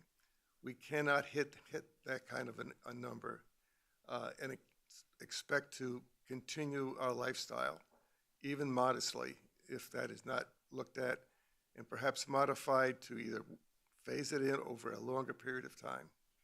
But we do need to look at it very realistically and not just look at it as doing things that we would like to do, but we can't afford to do them all. Thank you. Thank you. Jeffrey Rowe and then Gail Reuter, I believe.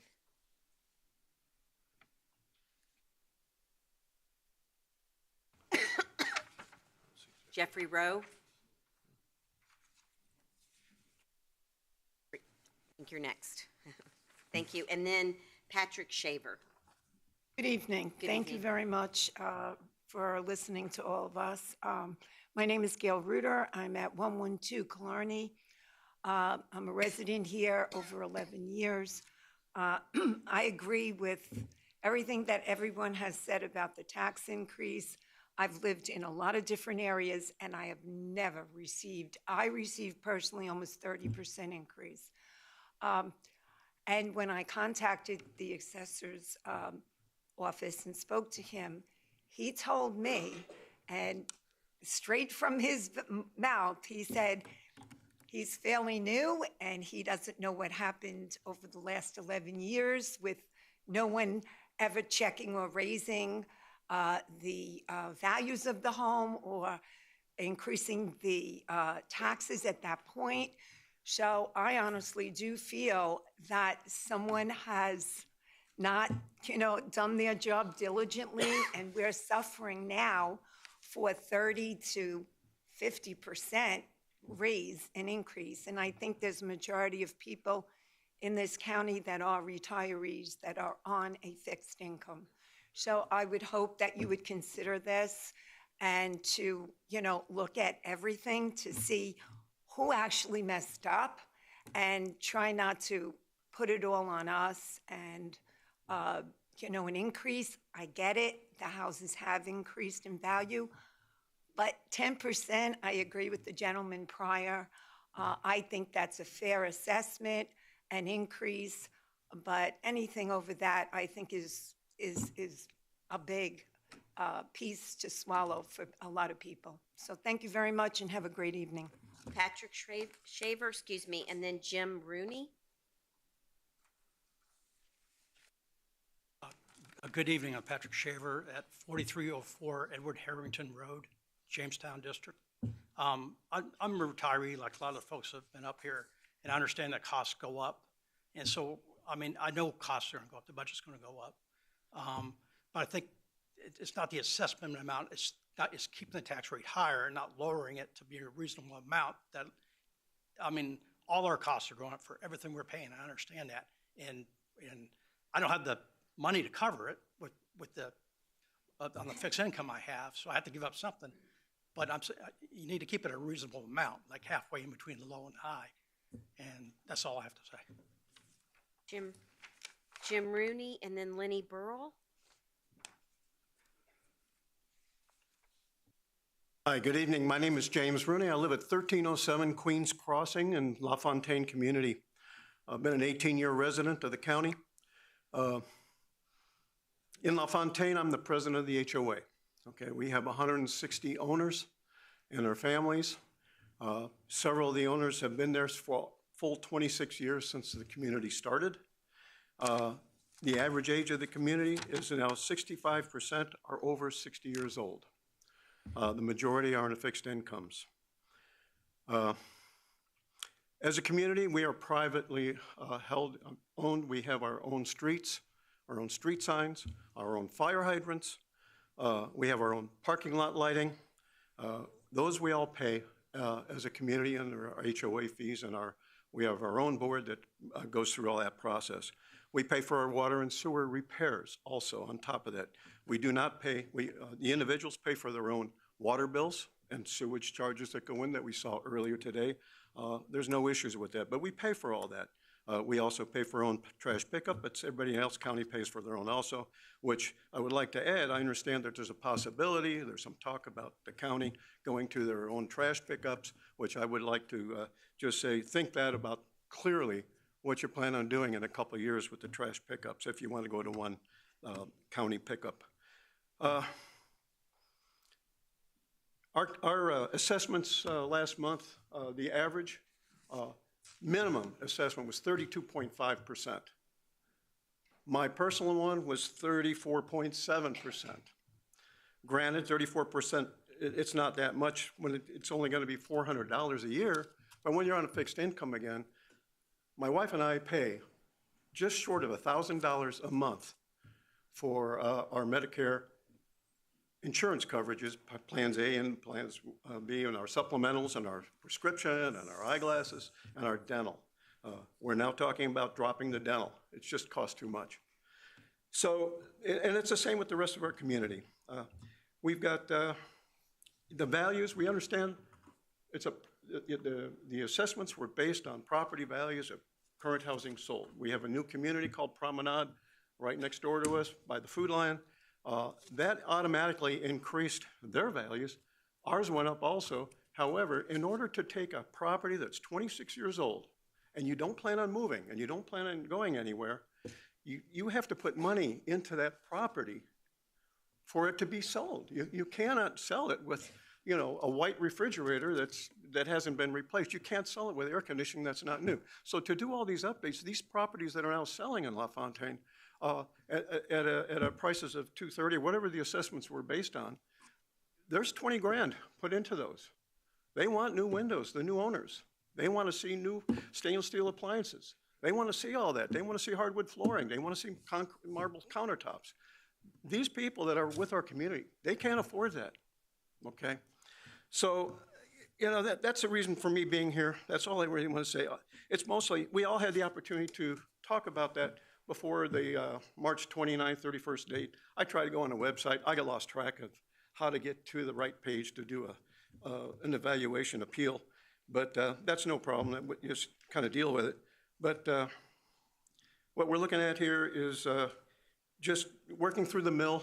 We heard about the mill, and we all thought there was a windfall for the county. When you get a windfall of, in general, wherever the percentages was that we saw here, whether, let's say 20%. If that's a windfall, that's really a windfall. And we thought the mill rate was going to go down. I mean, the anticipation for a lot of people in the community was that, yeah, we know we're at 83. We know Williamsburg's at whatever less than us, but we expected something to get back in return for that. That's about it. We love the school system.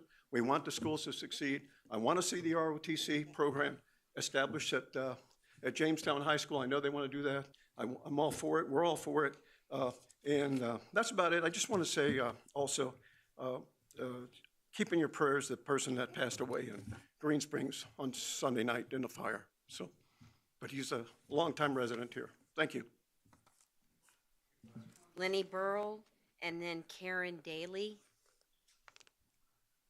Burrell, Fairfax Way, Kings Mill.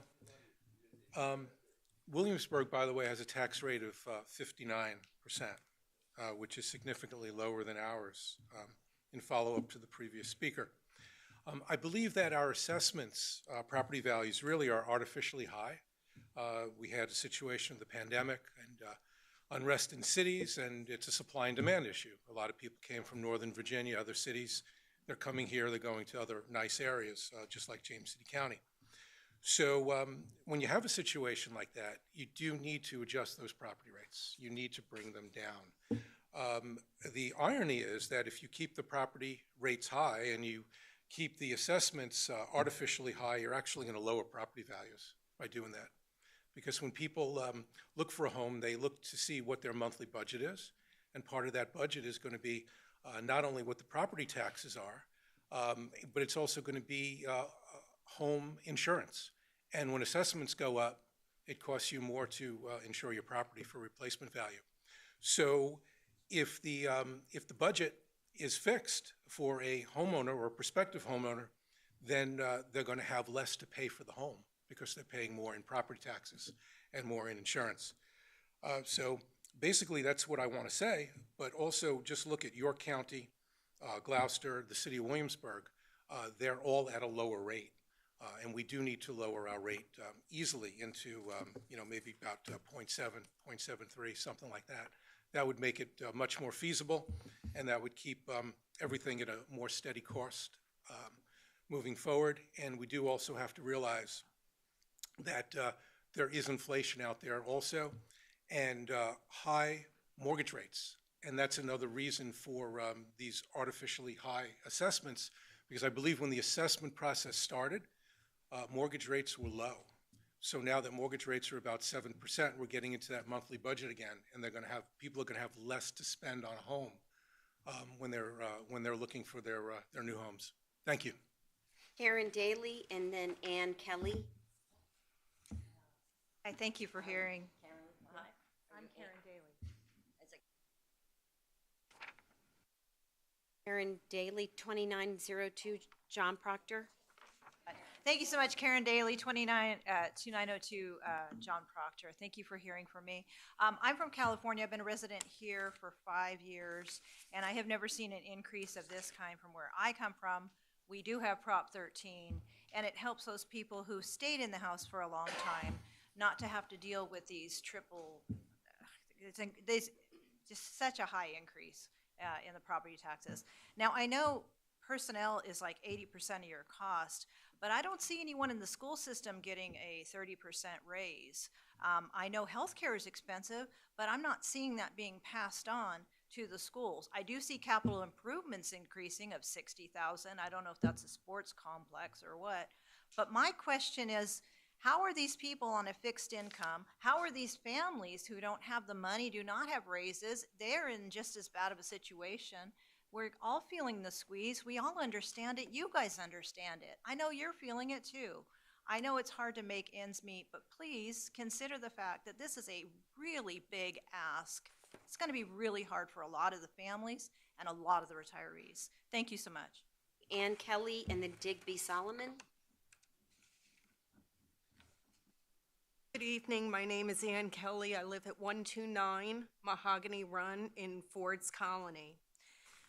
I left in 2009, tax-ridden Long Island, came to Williamsburg, and was actually rather impressed with the way the tax rates were structured, up or down a little bit from every year or two to another. The one word that is taboo in the state of New York that is never spoken is reassessment. And that's because the playing field is so diverse between building a new home and people buying older homes. And I would hate to see James City County go down that path. It's really not a good path to be on. The one question I have, and I realize this is a forum for statements and not answers to questions, but in my research, I really am questioning why one half of Ford's Colony seems to have a significantly lower tax increase than the other half of Ford's Colony. The increase in my assessment was 28%. I am in the Powhatan district. The Jamestown district is significantly less. So really, I come before you with more questions than statements. I don't understand. And maybe I don't understand the missing pieces of the puzzle. It is a huge ask. Everybody in this room has different hardships. Social Security, health care, medical. I have medical expenses that are over $4,000 a month. This is an enormous ask. So what I would ask of you is that when you leave this room tonight, to echo two other comments. One, the insurance premiums for all of us are going to go up when the policies come up for renewal. I don't know what other ripple effects are going to be out there that may come our way. But when you leave here tonight, please think about needs versus wants, because that really is the core of the issue. And I personally would like to have a much better understanding of how these assessments were arrived at, because honestly, I don't understand. Ms. Kelly, if you could take this sheet to the side and write your email over here we will get somebody to, it's just that your signature went down. We will get somebody to answer that question and email you. Yep. Digby Solomon. And then Paul Casaner. We're not sure how to pronounce that. We're sorry. Okay. Good evening, Madam Chairwoman, members of the board, Mr. Administrator. The very first tenet in the budget documents that I saw say that the goal of the county is to minimize increases in taxes. And yet, the proposal that I have seen from the staff negates that. The fact is, the county got almost a double-digit increase in property taxes last assessment 2 years ago. And you cut the tax rate by 1 penny, which is about 1%. And now they're talking about increasing it by about 22% on residential, and frankly, I wish I were that lucky. My wife and I downsized to a townhouse after our last daughter left. 2 years ago, it was deemed worth 20% more, and my last assessment, without any changes to the property, is 40% more. I don't have a problem with the assessment because property values have just gone crazy, and you can't control that. But you can and you should control the tax rate, and when values go down, then you raise the rate again to get the revenue that the county needs. And so I believe the tax rate you should have is the 68 cents that would keep your revenue flat. Thank you.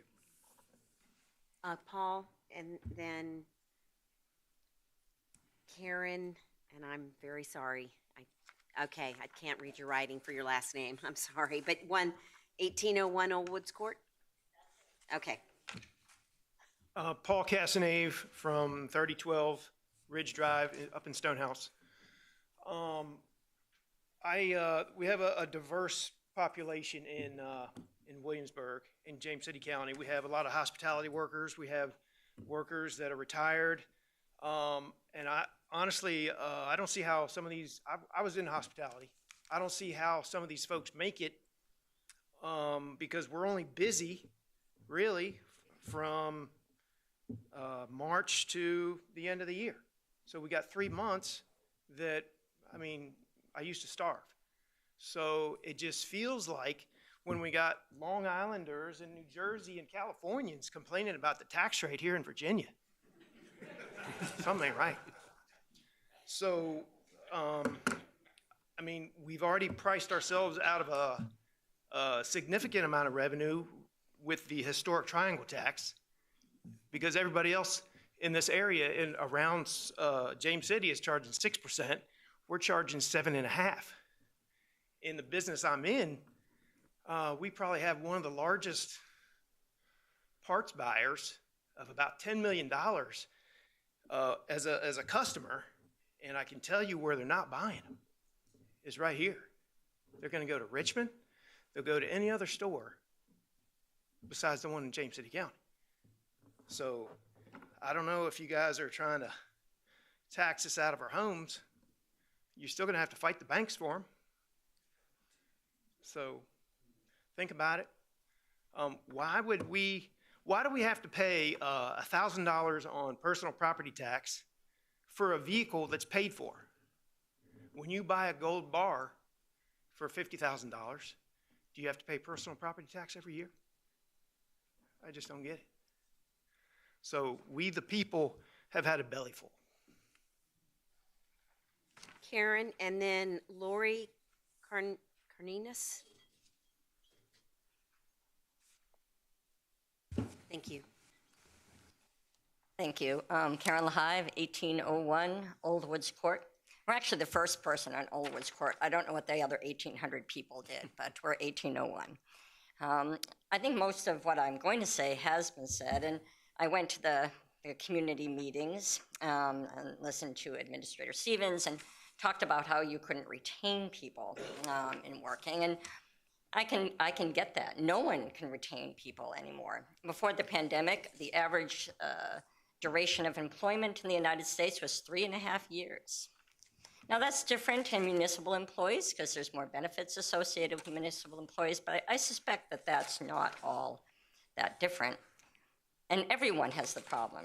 I mean, medicine, the same problem with the pandemic, with burnout, work-life balance, whether you really liked your job. Maybe you should just leave.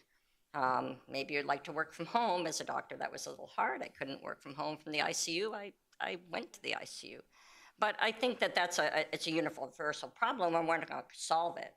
James City County, and I might be wrong with this, they gave $1,500 one-time bonus to their employees last spring, a 5% increase in July. A 5% increase is planned for July again. And depending on this compensation survey, there may be another 5%. So it's 18 months and 15% increase potentially. That's a lot. And I agree with people on a fixed income, they're not getting 15% more. And of all the inflation affects us all. The problem with using property assessments right now, property costs are way higher than any other part of inflation. I mean, no one is buying a new house. Houses don't come up very often, and because of supply and demand, they're very expensive, and we all are paying that expense. So that is a lot of money, and it's outstripping inflation. And I bet when people looked at that assessment and said, wow, we can make a lot of money here, because if we kept it the same, we're going to get this big chunk of money, and we can make all these dreams come true. We can pay the teachers more. We can pay our municipal workers more, and that's great. But for the people that own those houses, I agree, that's nothing. That's not a liquid asset. I mean, it doesn't increase your bottom line at all unless you sell. And I don't think you want our senior citizens to sell. They don't have any kids in the school. They're not increasing your, your school costs because they don't have any kids. It's not that senior citizens don't want to pay for schools. They all want to pay for schools. We all should invest in good schools. But, you don't want to drive your senior citizens out. And we talked about there are no senior centers. There's not a lot of senior activities here, and I know Supervisor Larson said, well, our police pick old people off the floor when they don't have family members to help them. But I don't consider that a robust senior program, though I agree it happens. But I don't think that that's really supporting your senior citizens. So, and I think you have to think about this. I accept that you're probably going to have to pay more money, that our taxes will have to go up. I understand it. Everything is going up. It's going up for you, the teachers, our nurses, our senior citizens. It's going up for all of us. And that's hard. I'm not saying it's easy, and it's not an easy decision for you either, because you want to have a good community, as we all do.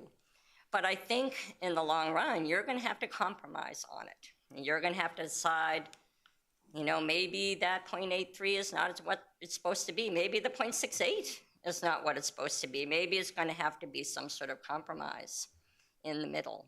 Because otherwise, it appears to people as a money grab. And I know that you don't want, you're not wanting to present it that way.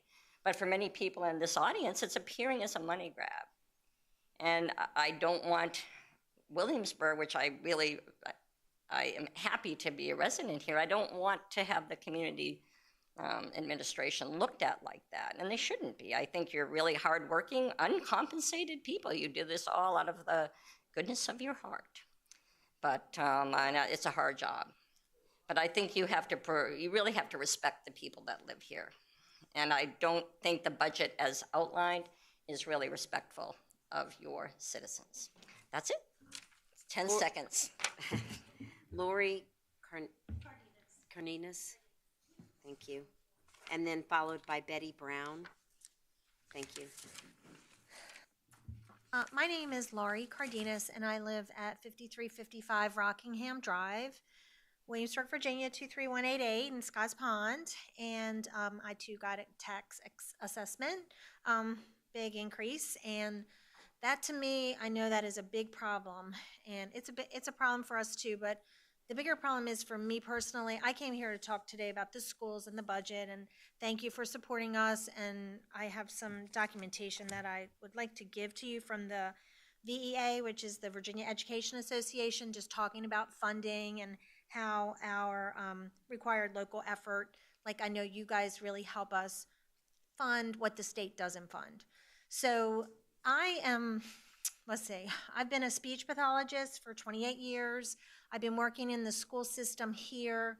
I've been working in the school system for 26 years. I've been working in Williamsburg, James City County for the last 16 years, and in Henrico for 2 years. So I've been in the school system for a very long time, and I've seen, you know, therapists come and therapists go, and we are in a dire emergency.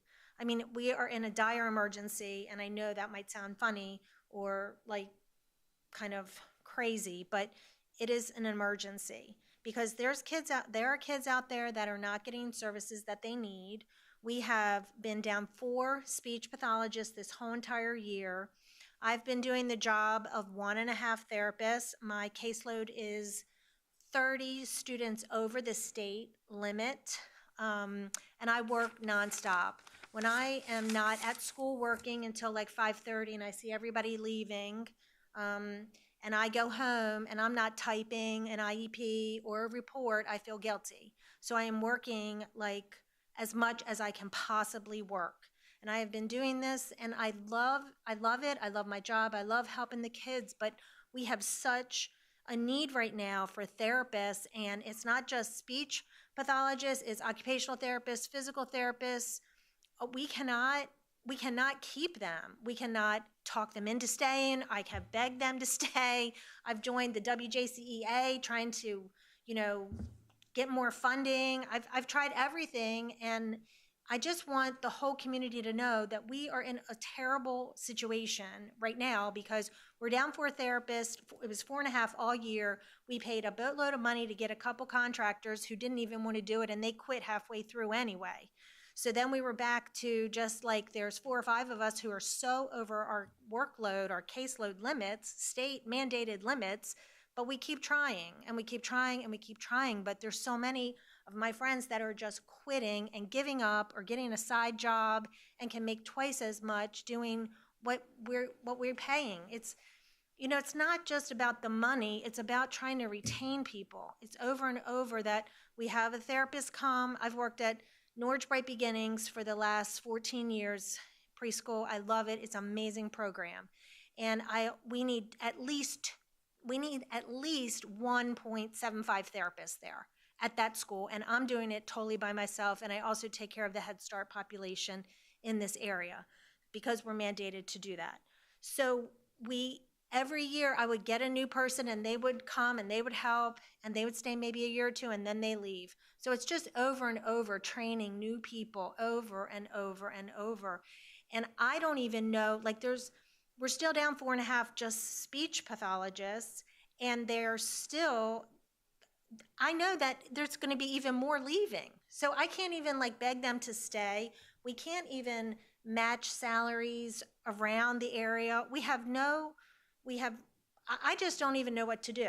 So, I mean, I am just here saying we're in dire straits. I am trying to help save education in Williamsburg, James City County, in America. And I just, you know, want people to understand. I know these tax increases. I know this is all awful, and everything has stemmed from COVID. And a lot of times I think we didn't even have a tax increase because of COVID, right? So then we're like behind already. So we're trying to catch up, and it's just it is so difficult. And we're out there fighting the good fight, and we're trying not to give up, but people are getting burnt out, and they're actually walking out of classrooms like in the middle of the day, in the middle of a week. People never quit. We never quit. The whole year, you signed your contract, you never quit. You never went down.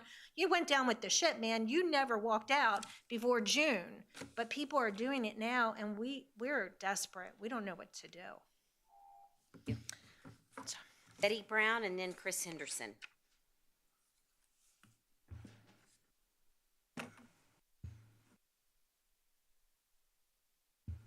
Good evening, and thank you for this opportunity to speak before you. I'm speaking on the subject of the property tax assessment. My family was shocked when we got a 44.4% increase in our property tax in one of the oldest communities in the James City County area. And I come to you this evening to say, that our family understands that we have to pay taxes to fund those county services, those essential county services.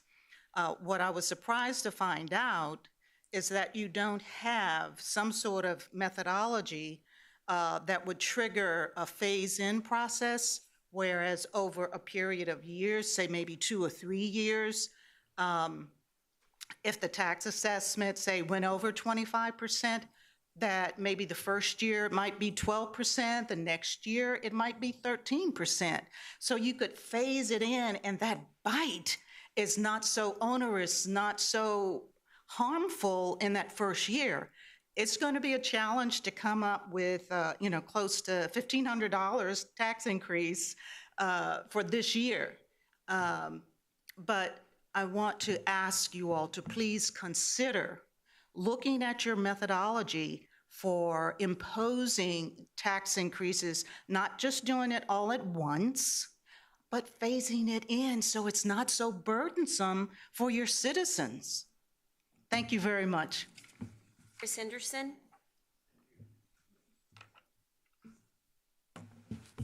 Thank you, Madam Chairman, members of the board, Mr. County Administrator. Chris Henderson, 101 Keystone. I can remember 20 years ago standing before this body talking about the need to do assessments every 2 years to provide predictability and rateability for citizens. And here we are. Here we are. In many ways, James City County is a victim of its success. We are a highly desirable place to live. People come from all over the country and all over the world to live here because of our high quality of life. And we should take great pride in that. I know I do when I have clients who come to town and want to know about what drives Williamsburg and James City County and the historic area and why is it so special. And it has to do with the quality of life, the people that are here, the amenities and our sense of history and pride and all of that. I couldn't help but be struck by the comments by Digby Solomon. And for those of you who are new to the area, If you don't mind addressing the board, thank you. Digby is the former editor and publisher of the Daily Press and Virginia Gazette. It is unheard of in at least this person's experience that the editor of a newspaper would step to the podium and call for equalization on the tax rate based upon reassessment.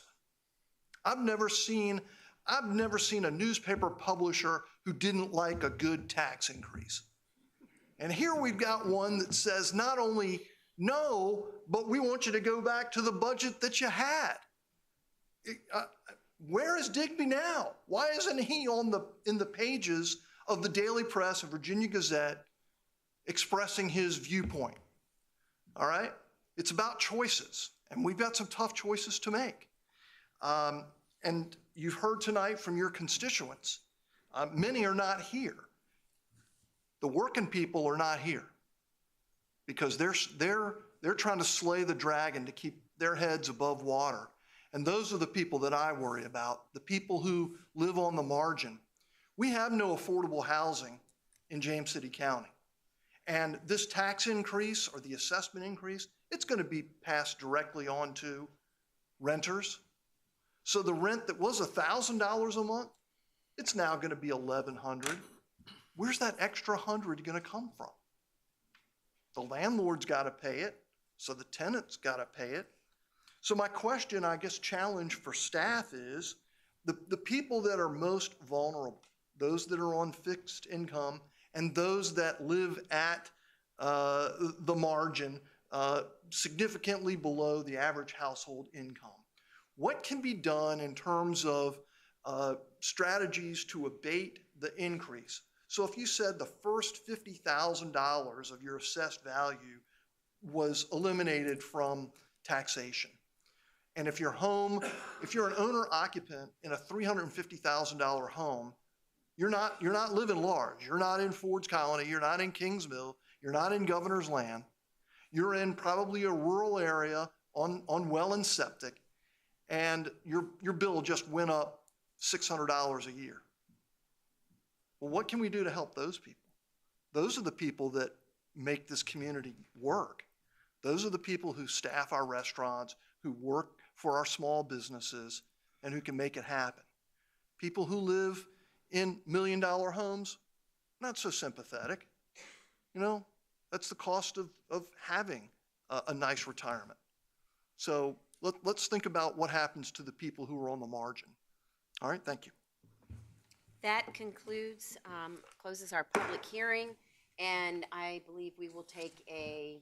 Madam Did you Chair, have some comment? just before we go, Sure. could I just make one comment? Yes, sir. I know a number of people indicated concern that they didn't really have the opportunity to go fully into the budget.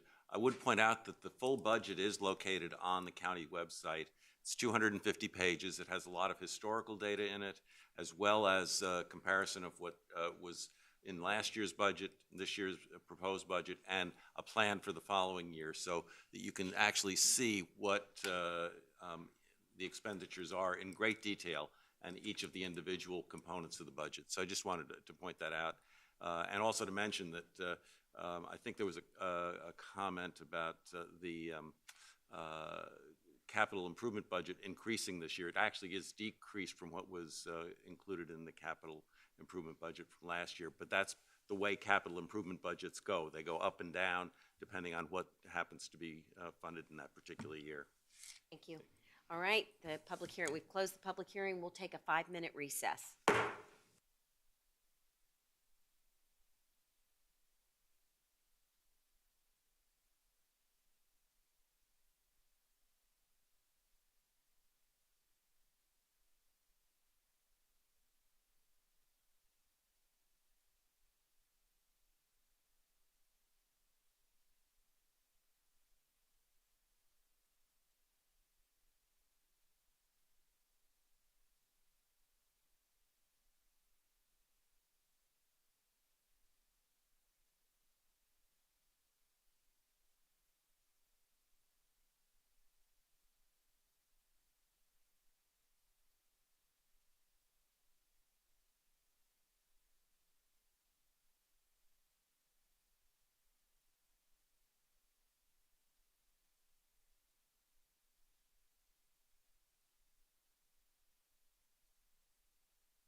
meeting back into order.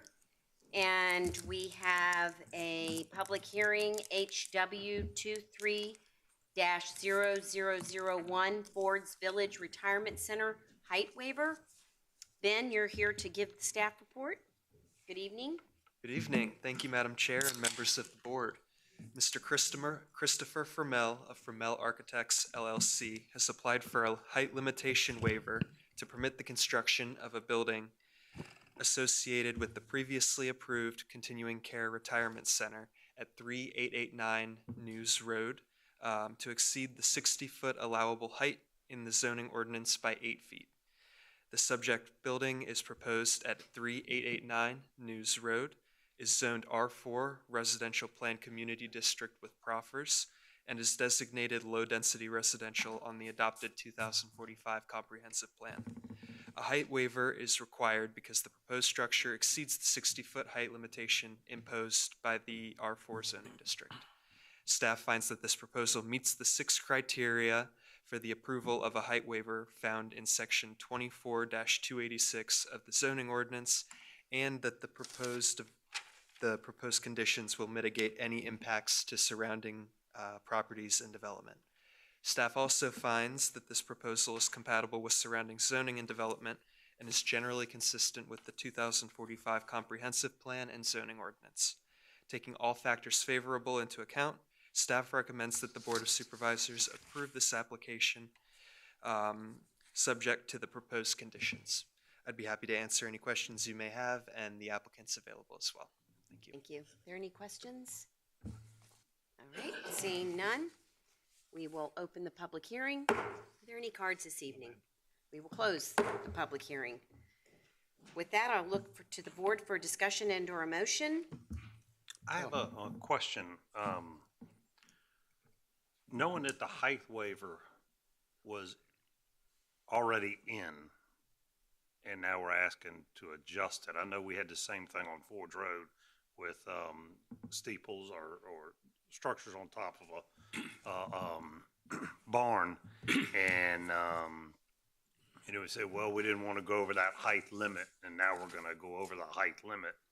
And didn't we know this height limit when this project was designed, or is this something that surprised me? It came up later, and I'm a designer, but I didn't realize I had this issue. So would you like to ask the applicant that question? If the applicant is present?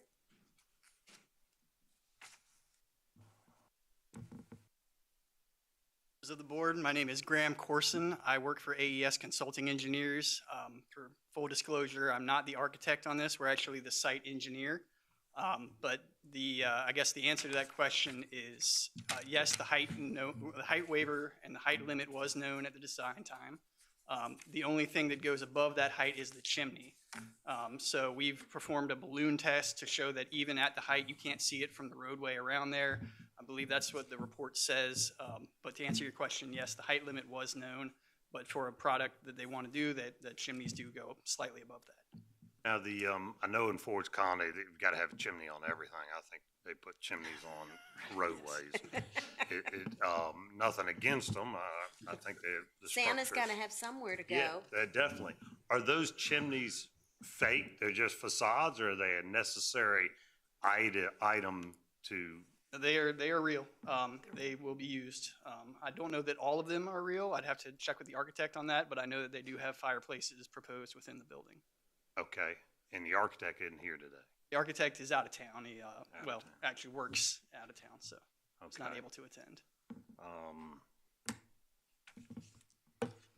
All right, yeah, that's all I was wondering about. Now, with the balloon test, I saw that, and there was a lot of trees around it. Will all those trees stay there? Yes, they will, actually. That is a community character corridor that we are not allowed to clear out, so all those trees will remain in place, yes. Okay, thank you. Thank you so much. Any further questions? All right, I'll look to the board for motion if there is one. I would like to at least put in a two cents from some of my constituents who have contacted me, because I think the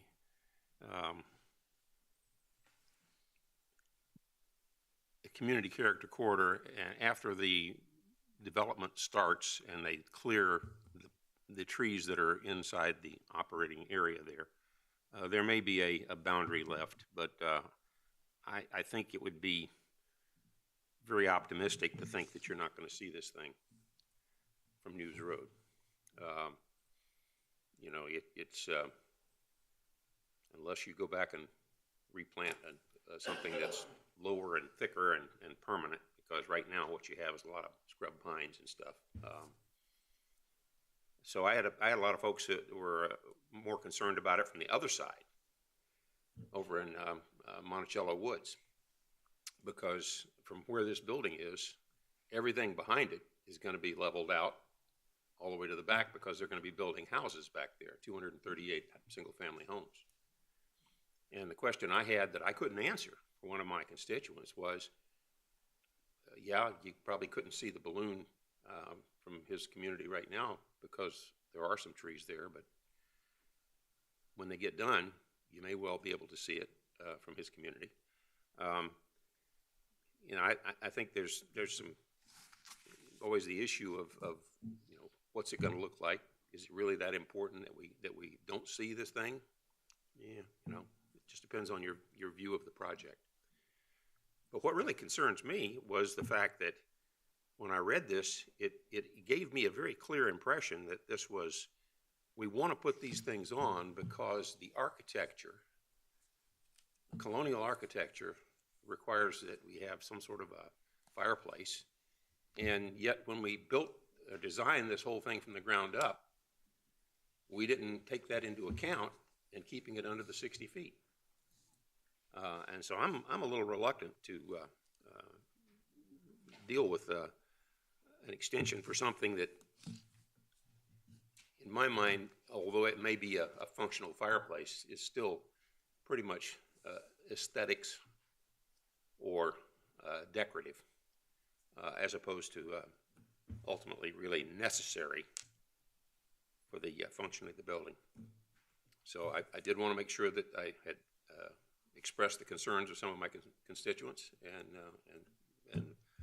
my concerns on it. So I don't think I'll be able to support it today.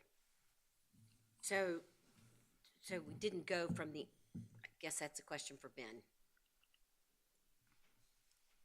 We only went from the one side then. I mean, I did see the diagram where you, but did you, I guess, didn't go to have anybody in the Monticello Woods side? We did not check from the Monticello Woods side. The structure, the height waiver would be up to 68 feet, and it was staff's opinion that that would not be tall enough to be visible from Monticello Woods. Would you want to postpone it and have them do that from that side? Not so particularly. That you would see it? I think we just decide if the board decides it wants to do it, we do it. If we don't, we don't. Question for Mr. Stevens.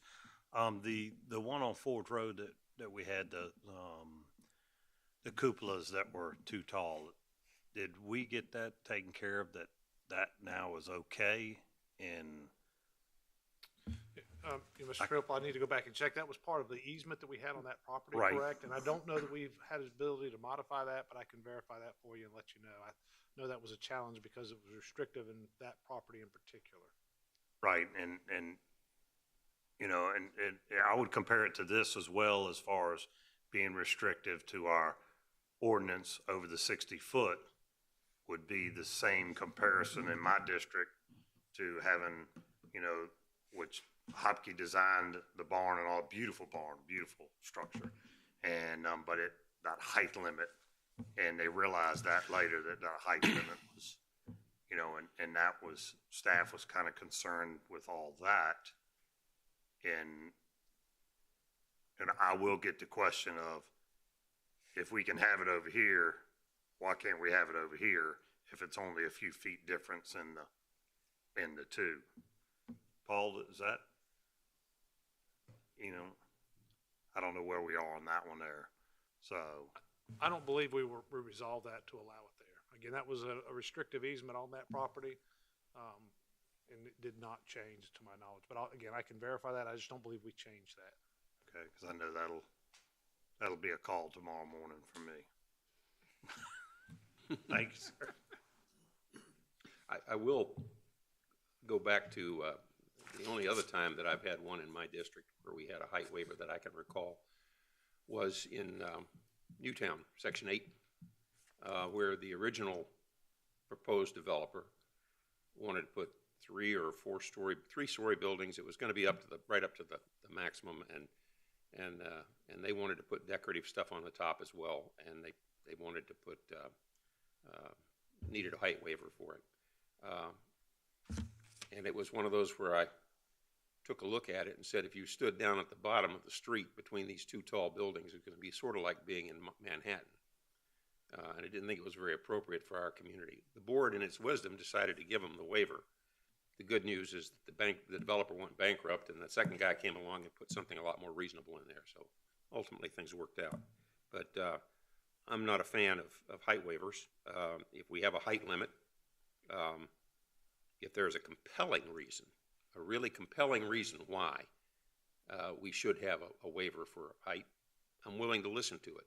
But I have yet to hear what I think is a really compelling reason from anybody. What I hear is that they just would sort of like to do something different than what our ordinance allows. And so I'm not willing to support that. I guess if I were to vote tonight, I would vote against doing this, and maybe it's partly a question of having a better explanation of what the justification for this would be. But my recollection is that when a height waiver has been approved frequently in the past, it's come at the same time as the approval of the basic underlying project. And so I guess I wonder why it would have been that there wouldn't have been an understanding that this would be something that would be needed after the fact. So what I'm hearing is that there might be an opportunity for the applicant to go back and talk with the architect and see if they have a compelling reason, and then bring it back, or it can be voted on this evening. Right. So we'll leave that up to the applicant. Needs to probably decide that pretty quick. Do we need to continue the public hearing at that, or we've closed the public hearing, so do we need to set a date to come back?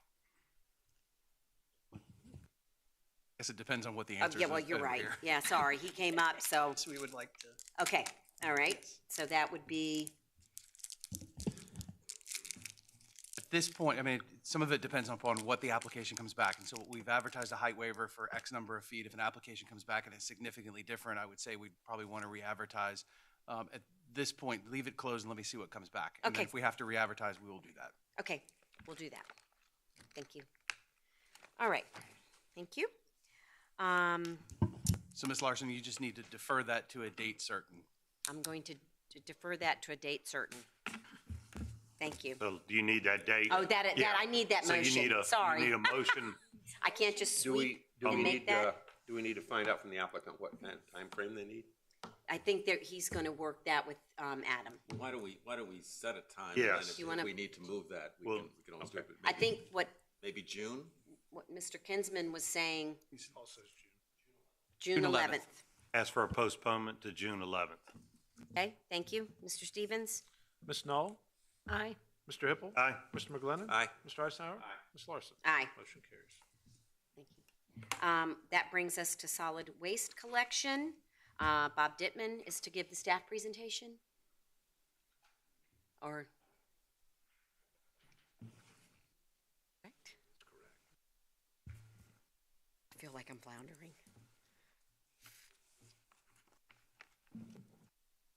Good evening. Madam Chair, members of the board. What we're at now is the last time I was here, we talked about starting the 5-year clock that would allow the county to manage its solid waste. We've gone through 2 of the steps so far. This is the 3rd one, holding the public hearing. The thing to keep in mind is that even after the public hearing, we are still at least 5 years away from making a decision on whether or not the county wants to manage its solid waste. So this is simply the 4th step that the Virginia State Code has laid out. that a locality must go through in order to manage its solid waste. All right. Could I just get a point of clarification on that? I guess I was under the impression that would be if we wanted to take over the sole role of solid waste collection. The way that the county code or the state code is written is that a locality can't displace a private hauler without going through these steps. Right. What that displacement, what form the displacement would take, it could be the county actually performing it, the county could contract it out, or a combination of both. I guess my question is really one of whether at some point prior to 5 years, there is an opportunity for the county to be involved in solid waste collection in addition to the private haulers that are out there. Yeah, Mr. McGlynn, I think we have expressed that we believe that to be the case in talking with our county attorney, that we could get into it on a competitive basis where it would be a customer choice of making that displacement, so it wouldn't be us forcing them out of the county. Right. As we work through that process, I think Mr. Dittman is trying to keep us on really his side of a much broader line of trying to make sure we're following that state code, and so that's a discussion that we can have. Is there an opportunity to get there sooner through the county offering a service in another way? Mm-hmm. But we'd be looking at, during this process, we'd be looking at whether we want to, or we want to partner, or we want to sub it out. It would be all the options above. It's not something that we're going to state tonight. We're just saying we're starting to process the 5-year clock. Exactly. And it's going to give us enough time then to get with our private haulers that we have now and figure out, okay, would that work as a partnership, or would it be we take it over totally? Do they want to continue and try to figure out all the options that would be out there to basically give the citizens as much as we could give them, but also save as much money in the process? And it could be a multitude of items in this bag. As well as if we want to do it countywide, or if we just want to do the PSA, just exactly what areas of the county we want to encompass in managing the solid waste. Thank you. All right, thank you. We have no more questions. I'll open the public hearing. Okay. Thank you, Mr. Dittman, by the way. And please remember, when you come to the podium, state your name and address, please. Tad Phillips.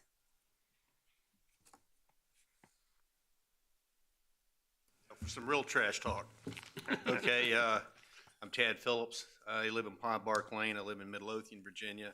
I represent the Virginia Waste Industry Association, which is a Virginia nonprofit organized to represent the National Waste and Recycling Association member companies conducting business in Virginia. Our mission is to promote the management of trash in an environmentally responsible, efficient, profitable, and ethical manner that benefits the public and protects our employees. I'm going to speak briefly around 3 points about the displacement issue process, the cost to the county for implementing its own collection system should it choose to do that, and the role of private industry in maintaining fair and efficient competition.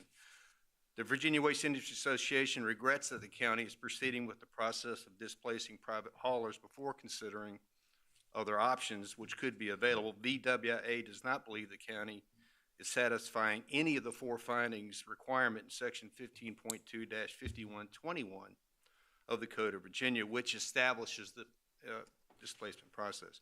We propose that it would make more sense to continue to explore alternatives to the displacement process. Alternative methods for satisfying the waste collection and disposal needs of all James City County residents in a competitive, cost-efficient, and cost-effective system. Currently, 4 of the largest solid waste and recycling service companies in North America, which are members of VWA, are operating in James City County. These companies operate thousands of residential collection contracts across the country in the past 20 years, have consistently demonstrated the benefits of maintaining existing privatized collection systems, and have real-world experience in privatizing waste collections in municipalities that used to run their own collection systems, more cost-effective. VWA believes its member companies can be a valuable resource for a wide range of program options rather than displacement and starting a waste collection operation from scratch. The startup and operational costs of a waste collection system are significant. Back in 2007, James City County considered a countywide trash collection consolidation plan, and at that time, the cost of a collection vehicle was around $200,000. Today, that same vehicle costs $385,000, and industry expects that cost will be almost $500,000 by the end of this decade due to increased pollution control requirements and emission standards. At today's cost, if you bought 8 collection vehicles, for example, for James City County, that would require a CapEx expenditure of around $3 million before anyone's trash is even picked up. Recent technologies such as emission controls, cameras, GPS, communication systems, monitoring systems mean that your maintenance shop is now staffed by highly trained and skilled technicians, not just wrench turners. These technicians are currently demanding wages approaching $30 an hour throughout the industry.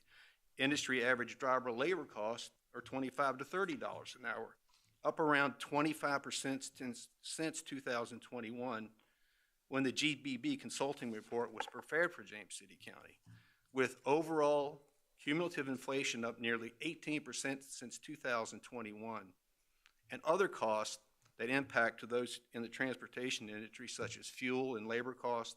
It seems prudent to take a fresh look at the projected costs of a county-operated collection program. Back at a JCC board meeting in 2022 that I was looking at the other day when discussing monthly cost collection estimates from the GBB report, a supervisor said, I'm paraphrasing, all we need to do is add $300 a year to the property tax bill and we got that covered. You know, how much is that tax increase going to be in 3 to 5 years? You know, is that being considered? Lastly, there are benefits to a free market system that balances the drawbacks listed in the waste consolidation report. Open competition means private companies are providing the huge capital outlay it takes to support and operate a waste collection system. They also assume all the environmental risk and ensure proper disposal of waste at permitted facilities.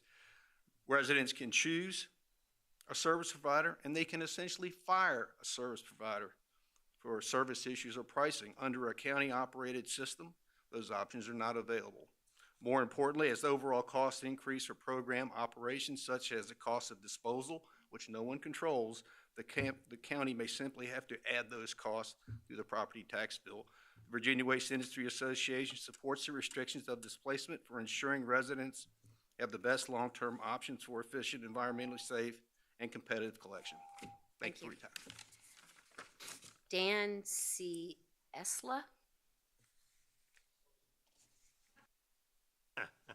I'm sorry, I didn't hear you. Oh, sorry. Hard to put phonic spelling. Madam Chair, members of the board, my name is Dan Chesla. I'm with Republic Services, one of those 4 leading waste environmental services companies that are competing here in James City County. I rise today to in opposition of the county's plan to franchise the county's waste services. We have been providing services here in the county for over 20 years, and I believe we've been providing excellent service to members of the community. I encourage the board to take a hard look at what franchising in the market will mean. A single hauler, whether that be a private company or the county themselves, doing the waste collection themselves, if they were to incur any issues such as driver shortage or breakdowns in trucks, will affect a larger swath of the county as opposed to one of the 4, 5, 6 haulers that are servicing the community. Will likely affect a much smaller swath because there's more companies in the area, picking up maybe smaller areas. Keeping an open market waste services, not one company is going to cause a major issue, which would cause constituent concerns with trash not being picked up. Increasing costs, driver retention, and part scarcity are major issues in our industry. Just in the last 4 years since the pandemic, my company has seen over almost a 50% increase in costs, from driver labor hours to parts to, as Mr. Phillips mentioned, increasing costs in vehicles. Finding employees who have a desire to work in our industry is becoming harder. And heck, I even noticed when I was washing my hands in the restroom that, you know, one of the hard to fill jobs for the county is a convenience site attendant. You know, I mean, not many folks are super interested in working with waste. Let's see. Parts for trucks and equipment are taking longer to be received. And heck, Republic is a major national hauler with huge buying power. And if we're having issues getting those, you know, a smaller, you know, county-led hauling company may not have that same level of buying power and may have issues receiving those parts. Essentially, the free market ensures choice, competition, and drives us haulers to ensure that our service is good. As Mr. Phillips mentioned earlier, that, you know, customers can hire us and they can turn around and fire us if they're not, you know, pleased with how we're doing things. So I would urge you to allow your citizens to keep their choice to decide who their waste hauler is. Thank you. I'm sorry, could you state your address for the record? Sure. It's 13802 Turtle Hill Road, Midlothian, Virginia. Thank you. Chris Henderson?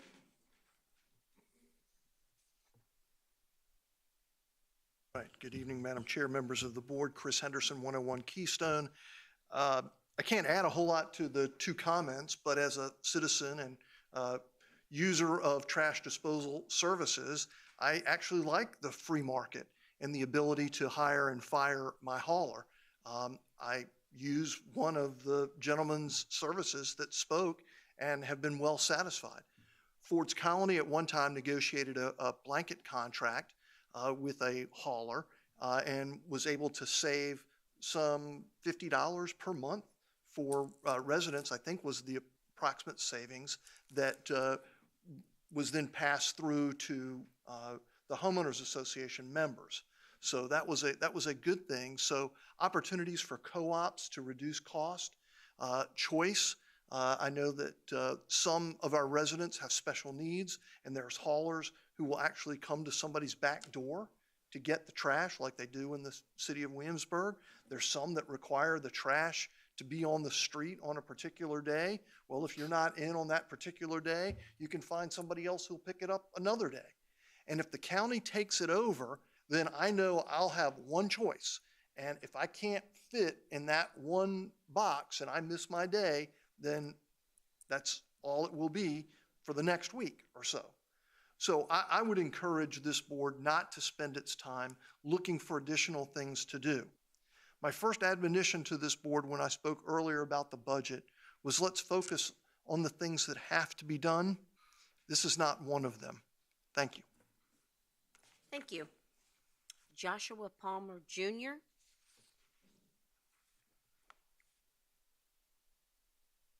Good evening, sir. Joshua Palmer Jr., 138 Ron Springs Drive, Williamsburg, Virginia.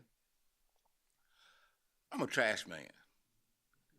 I've been a trash man for 75 years in this county. I don't think y'all want to be no competition to me.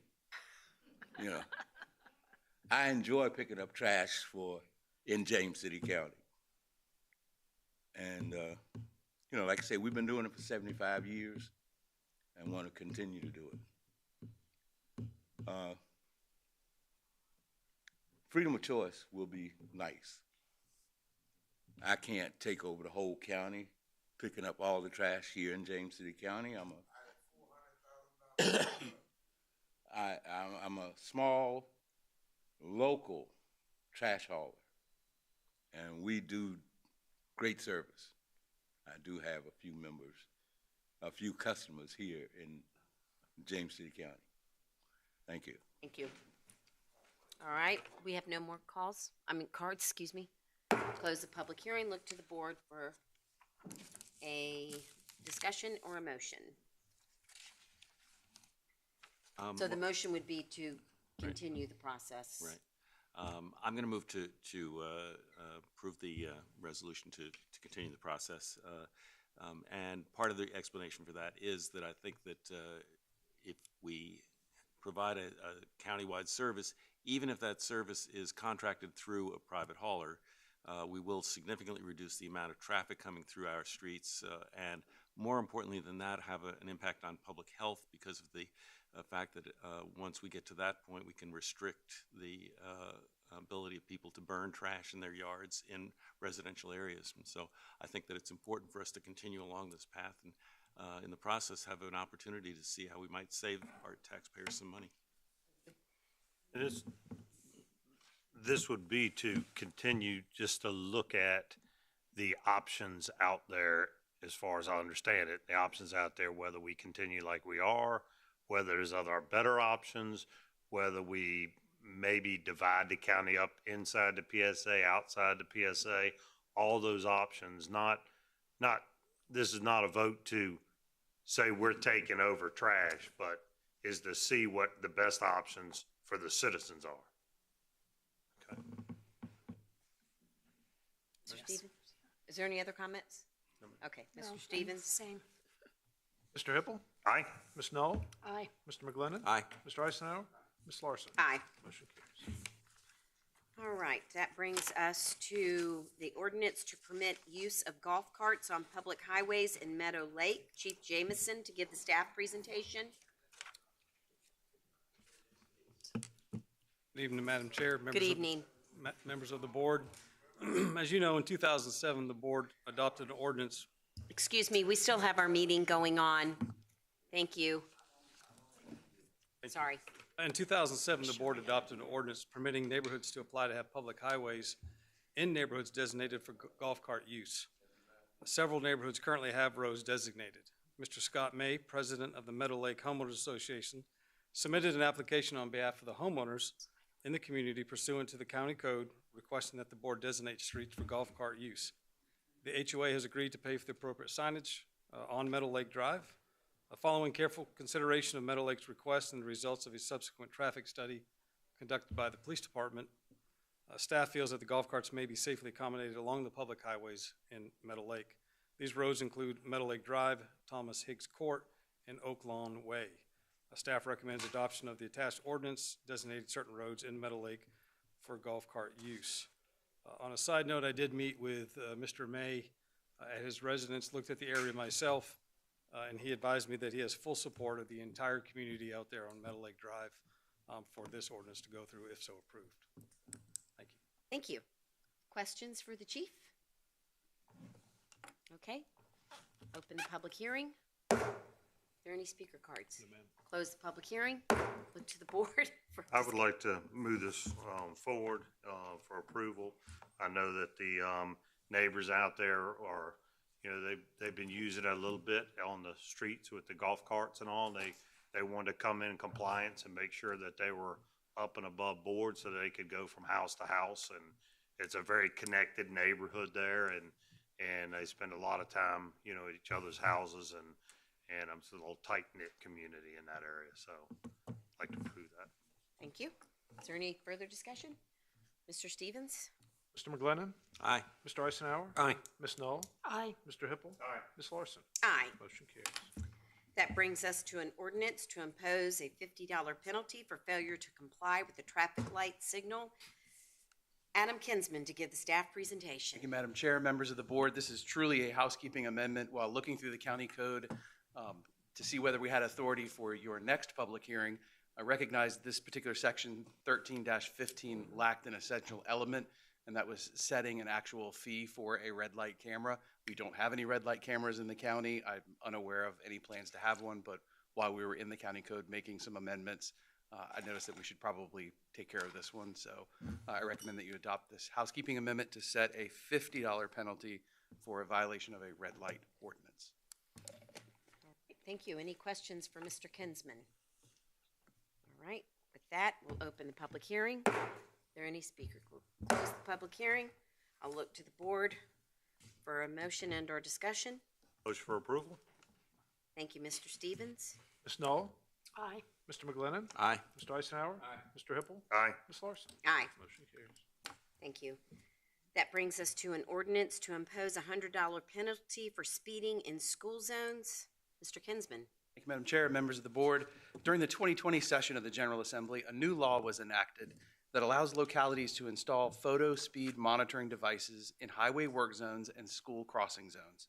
At one of its recent meetings, the Board of Supervisors asked staff to prepare any necessary revisions to the county code to allow the county the option to install such devices in school crossing zones. The proposed revision to Chapter 13 of the County Code allows the county to install these photo speed monitoring devices in school crossing zones and establishes a $100 penalty for infractions in those zones. In summary, the county would identify school crossing zones of interest and would contract with a third party to install photo monitoring devices. Signs advising motorists of these devices would be posted within 1,000 feet of any such crossing, and the devices would take photos of vehicles traveling at speeds at least 10 miles an hour above the posted limit.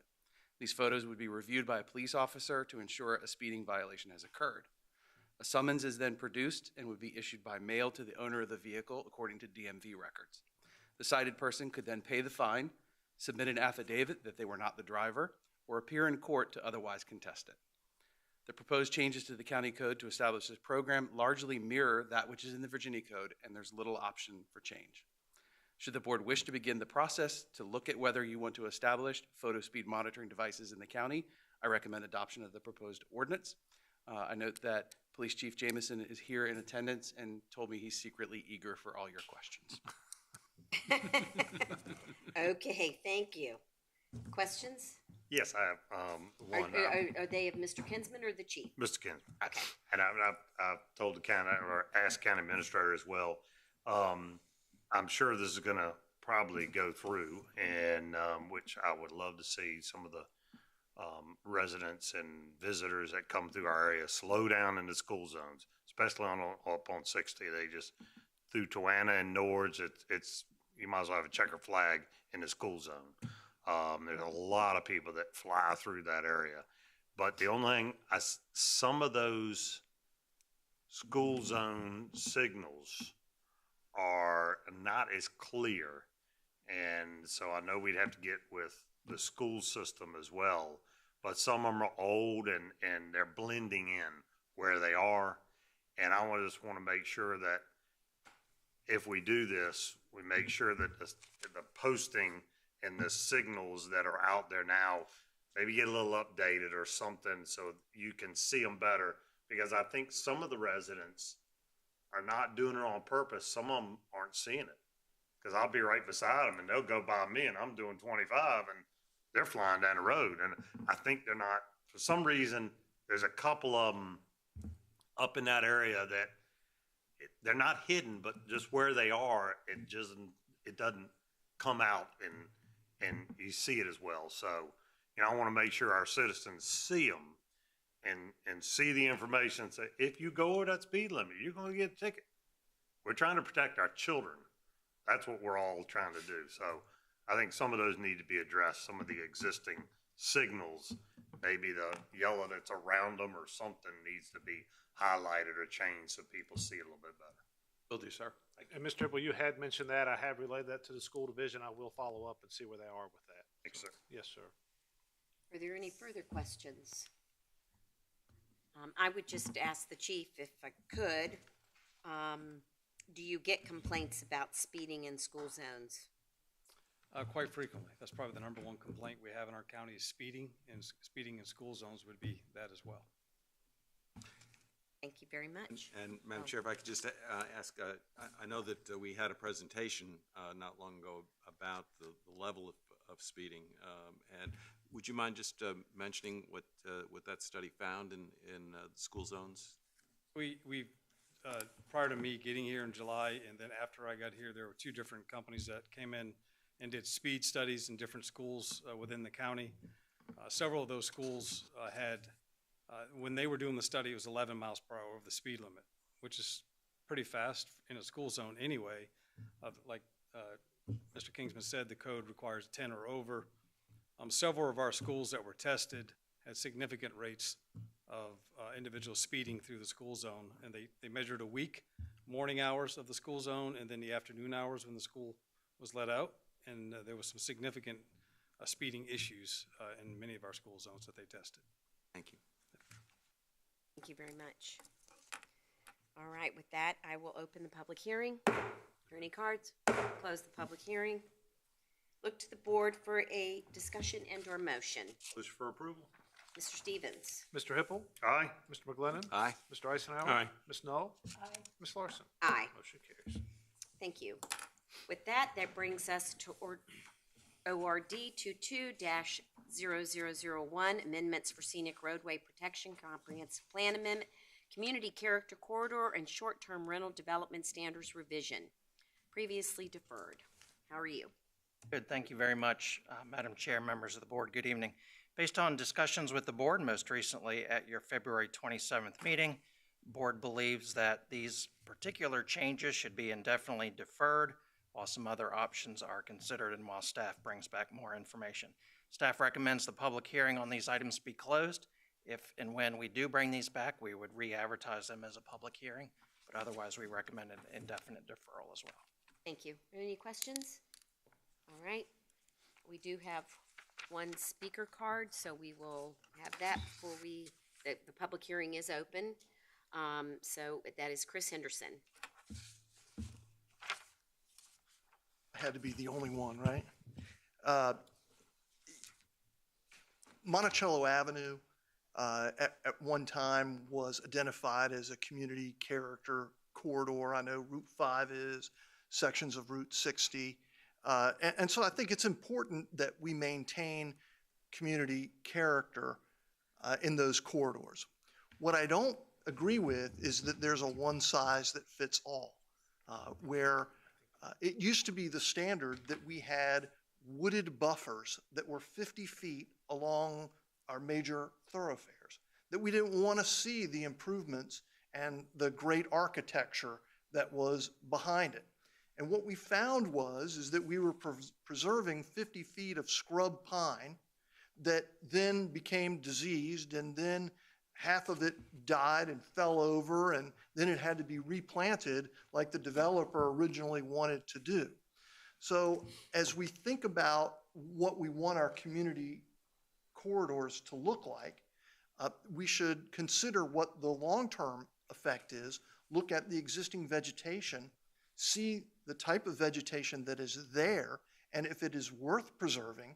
And if it's not, then let's come up with a plan that a developer or property owner can implement that gives us that type of buffer and scenic vista that we're looking to achieve, rather than being stuck with wooded area and these beautiful improvements that people spend millions of dollars to design and build, to have them hidden behind 50 or 100 feet of scrub pine. Thank you. Are there any further speaker cards? Okay, I'm going to close the public hearing.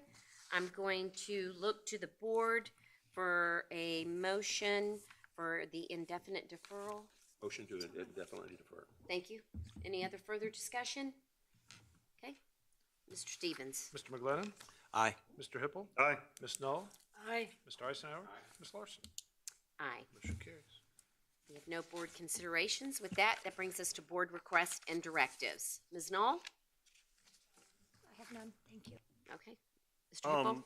One comment that was made about, I know a few of them were made about Station 6. And that's in the process, and it keeps being brought up, and we have a fire chief, and the reason we have a fire chief is to get good direction on how and when and where we implement some things. We also, being in the fire service since '84, we also have a mutual aid agreement for those areas as well. And there are other areas in the county that are just as important. One isn't more important than another. There are other areas in the county that are just important, like going up the Stonehouse and the distance we have there. We can't always make the 6 minutes on everything by placing ambulances in certain areas with the codes and the state codes that are out there now, with the equipment and some of the things that are on the ambulance and the drugs.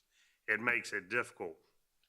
The Richmond ambulance service that was talked about earlier, that's a private service, and Richmond's thinking about doing away with that now, because there are times that a fire truck is on the scene before the ambulance that's supposed to be sitting in that area up to 20 minutes later isn't there. So that system is not working for Richmond, and that's a private system. It's not underneath the fire service. So I just want to make sure, a lot of people will think we can just stick an ambulance here and everything's hunky-dory and everything will be fine. It's a lot more process and a lot more thought and a lot more things that go into that. So I didn't want the public to think that tomorrow we're going to stick an ambulance in front of Colonial Heritage and we're going to solve all our problems. It's not going to solve those problems, and we have to do it in a way that is a planned out way for fire service, which is totally different than a lot of other items we have in the county. So that's my 2 cents on the ambulance service. And we do a 2-year on our assessments. We've been doing 2 years for quite some time. Ever since I've been on the board, we do 2-year assessments. We don't wait longer than that. And it may be a time that we want to start looking at on our assessments every year. And if we do it every year, it's less burden on our, citizens. And we may want to look at that and say, hey, do we do it every year? And then your percentage goes up 5 or 6 or 8 or 3 or whatever percentage it does. And it's more work, but maybe we do that. And the citizens can adjust to those, items. And I'll talk a little bit about as far as and we'll get into it deeper during our work sessions with the budget and that sort of thing. So I think I'll save a lot of those comments for our work session rather than belay them tonight. But I do want to talk about the percentage. I do want to talk about if we split some of this. I do want to talk about, doing it yearly and those sort of things. So I think that'll be a great discussion when we get into our work session and we go over the budget and that sort of thing. So I'll save most of that for that. And thank you, Mr. Hipple, for bringing that point up, because I was very much in favor of retaining the annual reassessments when that issue came up. I think it does help us to spread out the impact of reassessment significantly. So maybe we should move along to that. I also want to make sure that citizens know that we do have a program in place to provide assistance for lower income residents to deal with their property taxes. And the board this year raised the income limit and I believe also raised the level of exemption from the property tax. So we did respond to the concern. We've had that program, I don't know, for a couple of decades at least, right? And it does provide relief for some of our citizens who are in homes but have very limited income to get some relief there. Also wanted just to mention that I had the opportunity to attend the Williamsburg Community Foundation's Spring Awards Luncheon and got to hear about 24, I think, close to 24 organizations that are receiving funding through the Williamsburg Community Foundation to do excellent programs as nonprofits, mostly helping to address needs in the community that otherwise might have to be carried through county programs or city programs. So it was a very exciting event with a lot of very detailed descriptions of the new programs that are going to be provided. And finally, I just wanted to express my appreciation for all the hard work that the county administration and staff have been putting into the community meetings on the reassessments and budget.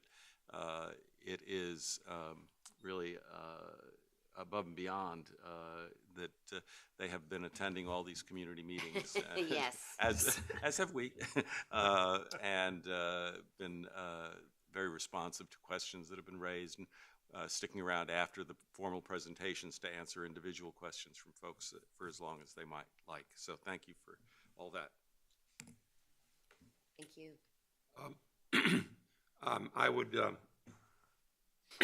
like to remind my fellow board members that I will be participating remotely with you 2 weeks from now. I would love to be at your meeting tomorrow night, but unfortunately I'm packing my suitcase and getting out of town. And so I've attended 3 of them, but I will rely on Mr. Hipple and Mr. McGlennon to give me an update if anything changes on the next 2. Somehow I don't think that comments are going to significantly changed, but I think we're getting a pretty clear message from our constituents. One of the things that I do want to thank staff, especially Sharon McCarthy, for is she's been very understanding and educating me about the budget, because as many of them as I've been through, I've still recognized how much I don't know. And one of the things that I found very interesting was there was just enough information about fund balance, especially unassigned fund balance for the general fund, and how we're using some of that for very good reasons, I think. But there wasn't enough detail for me, and so she's guided me through that, and I think I have finally come up with a 2-sheet little paper that I've given her, and she said she's going to try to put together something for us, hopefully before our meeting 2 weeks from tonight, so that everybody, all the board members, can have this, and I think it'll give you a pretty good idea of what kind of balances we have, what we're planning to use them for, and what kind of tool that will be for us. So I think that'll be very helpful. I would suggest that maybe all of us do, like I'm going to try to do, is I'm going to sit down over the next few days when I'm sitting on an airplane or otherwise occupied, and send a text or an email to my fellow board members and to the staff about the things that I would like to talk about or to discuss as we get into that work session. So we have a little better advanced knowledge of what each of us are concerned about. And if you can do the same for me, I would really appreciate that. I think that would be very, very, very helpful. I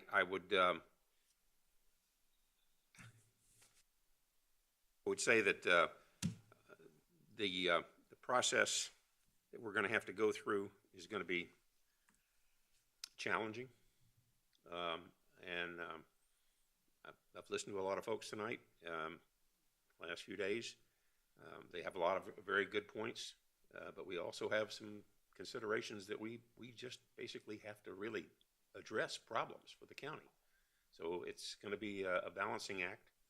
I think, as usual, no good deed goes unpunished. No matter what we do, we will make somebody mad. But we have to ultimately look at this from the point of view of what we think is best, in the best interest of all the citizens of James City County. And you're not going to make everybody happy, but I think we need to keep that in mind as we go into the next meeting. So thank you for your patience and time. So if you could, I know that things will come up during our meeting, but as much as we can get to staff before, I think that will help get our questions answered. I'm glad that you two brought up about the yearly assessments, because I know that I've gotten a lot of feedback about the 2-year, and because I was having a conversation with the mayor of Williamsburg, and I said, "What is your assessment?" 9%. And I said, 9%? And he said, "Oh, but they went up at least that last year." So, 18, 20%. And it's just that they break it down every year. And I know that the county administrator and I have talked about that as well. And, maybe that is something that we can have a further discussion about as we move along. I also want to express my deep appreciation for everyone coming out for the budget meetings, the citizens, all of you, staff. I really very much appreciate it. I think everybody on this board is available, email, phone, very responsive. So, some of that, it's sometimes kind of hard to not take it personally, because I think I've been so impressed the entire time I've been on this board at just how accessible everyone is, and we are very transparent in our business, and I have to speak for county administration too, do an excellent job of trying to answer questions and get back to people.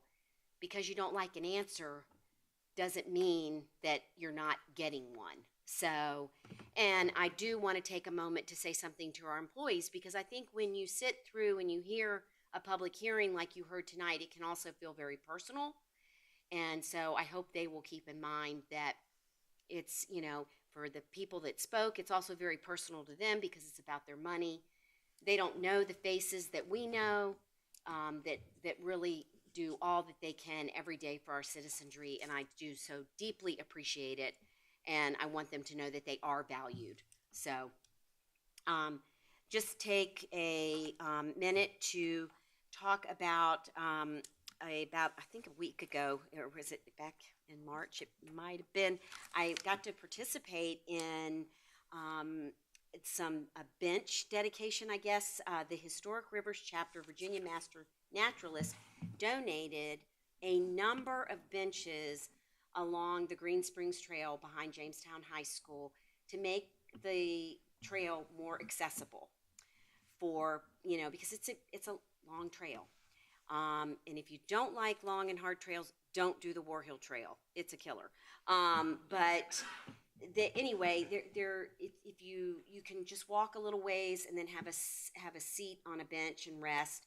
It just was a really neat, I thought a really neat donation and appreciated. But what even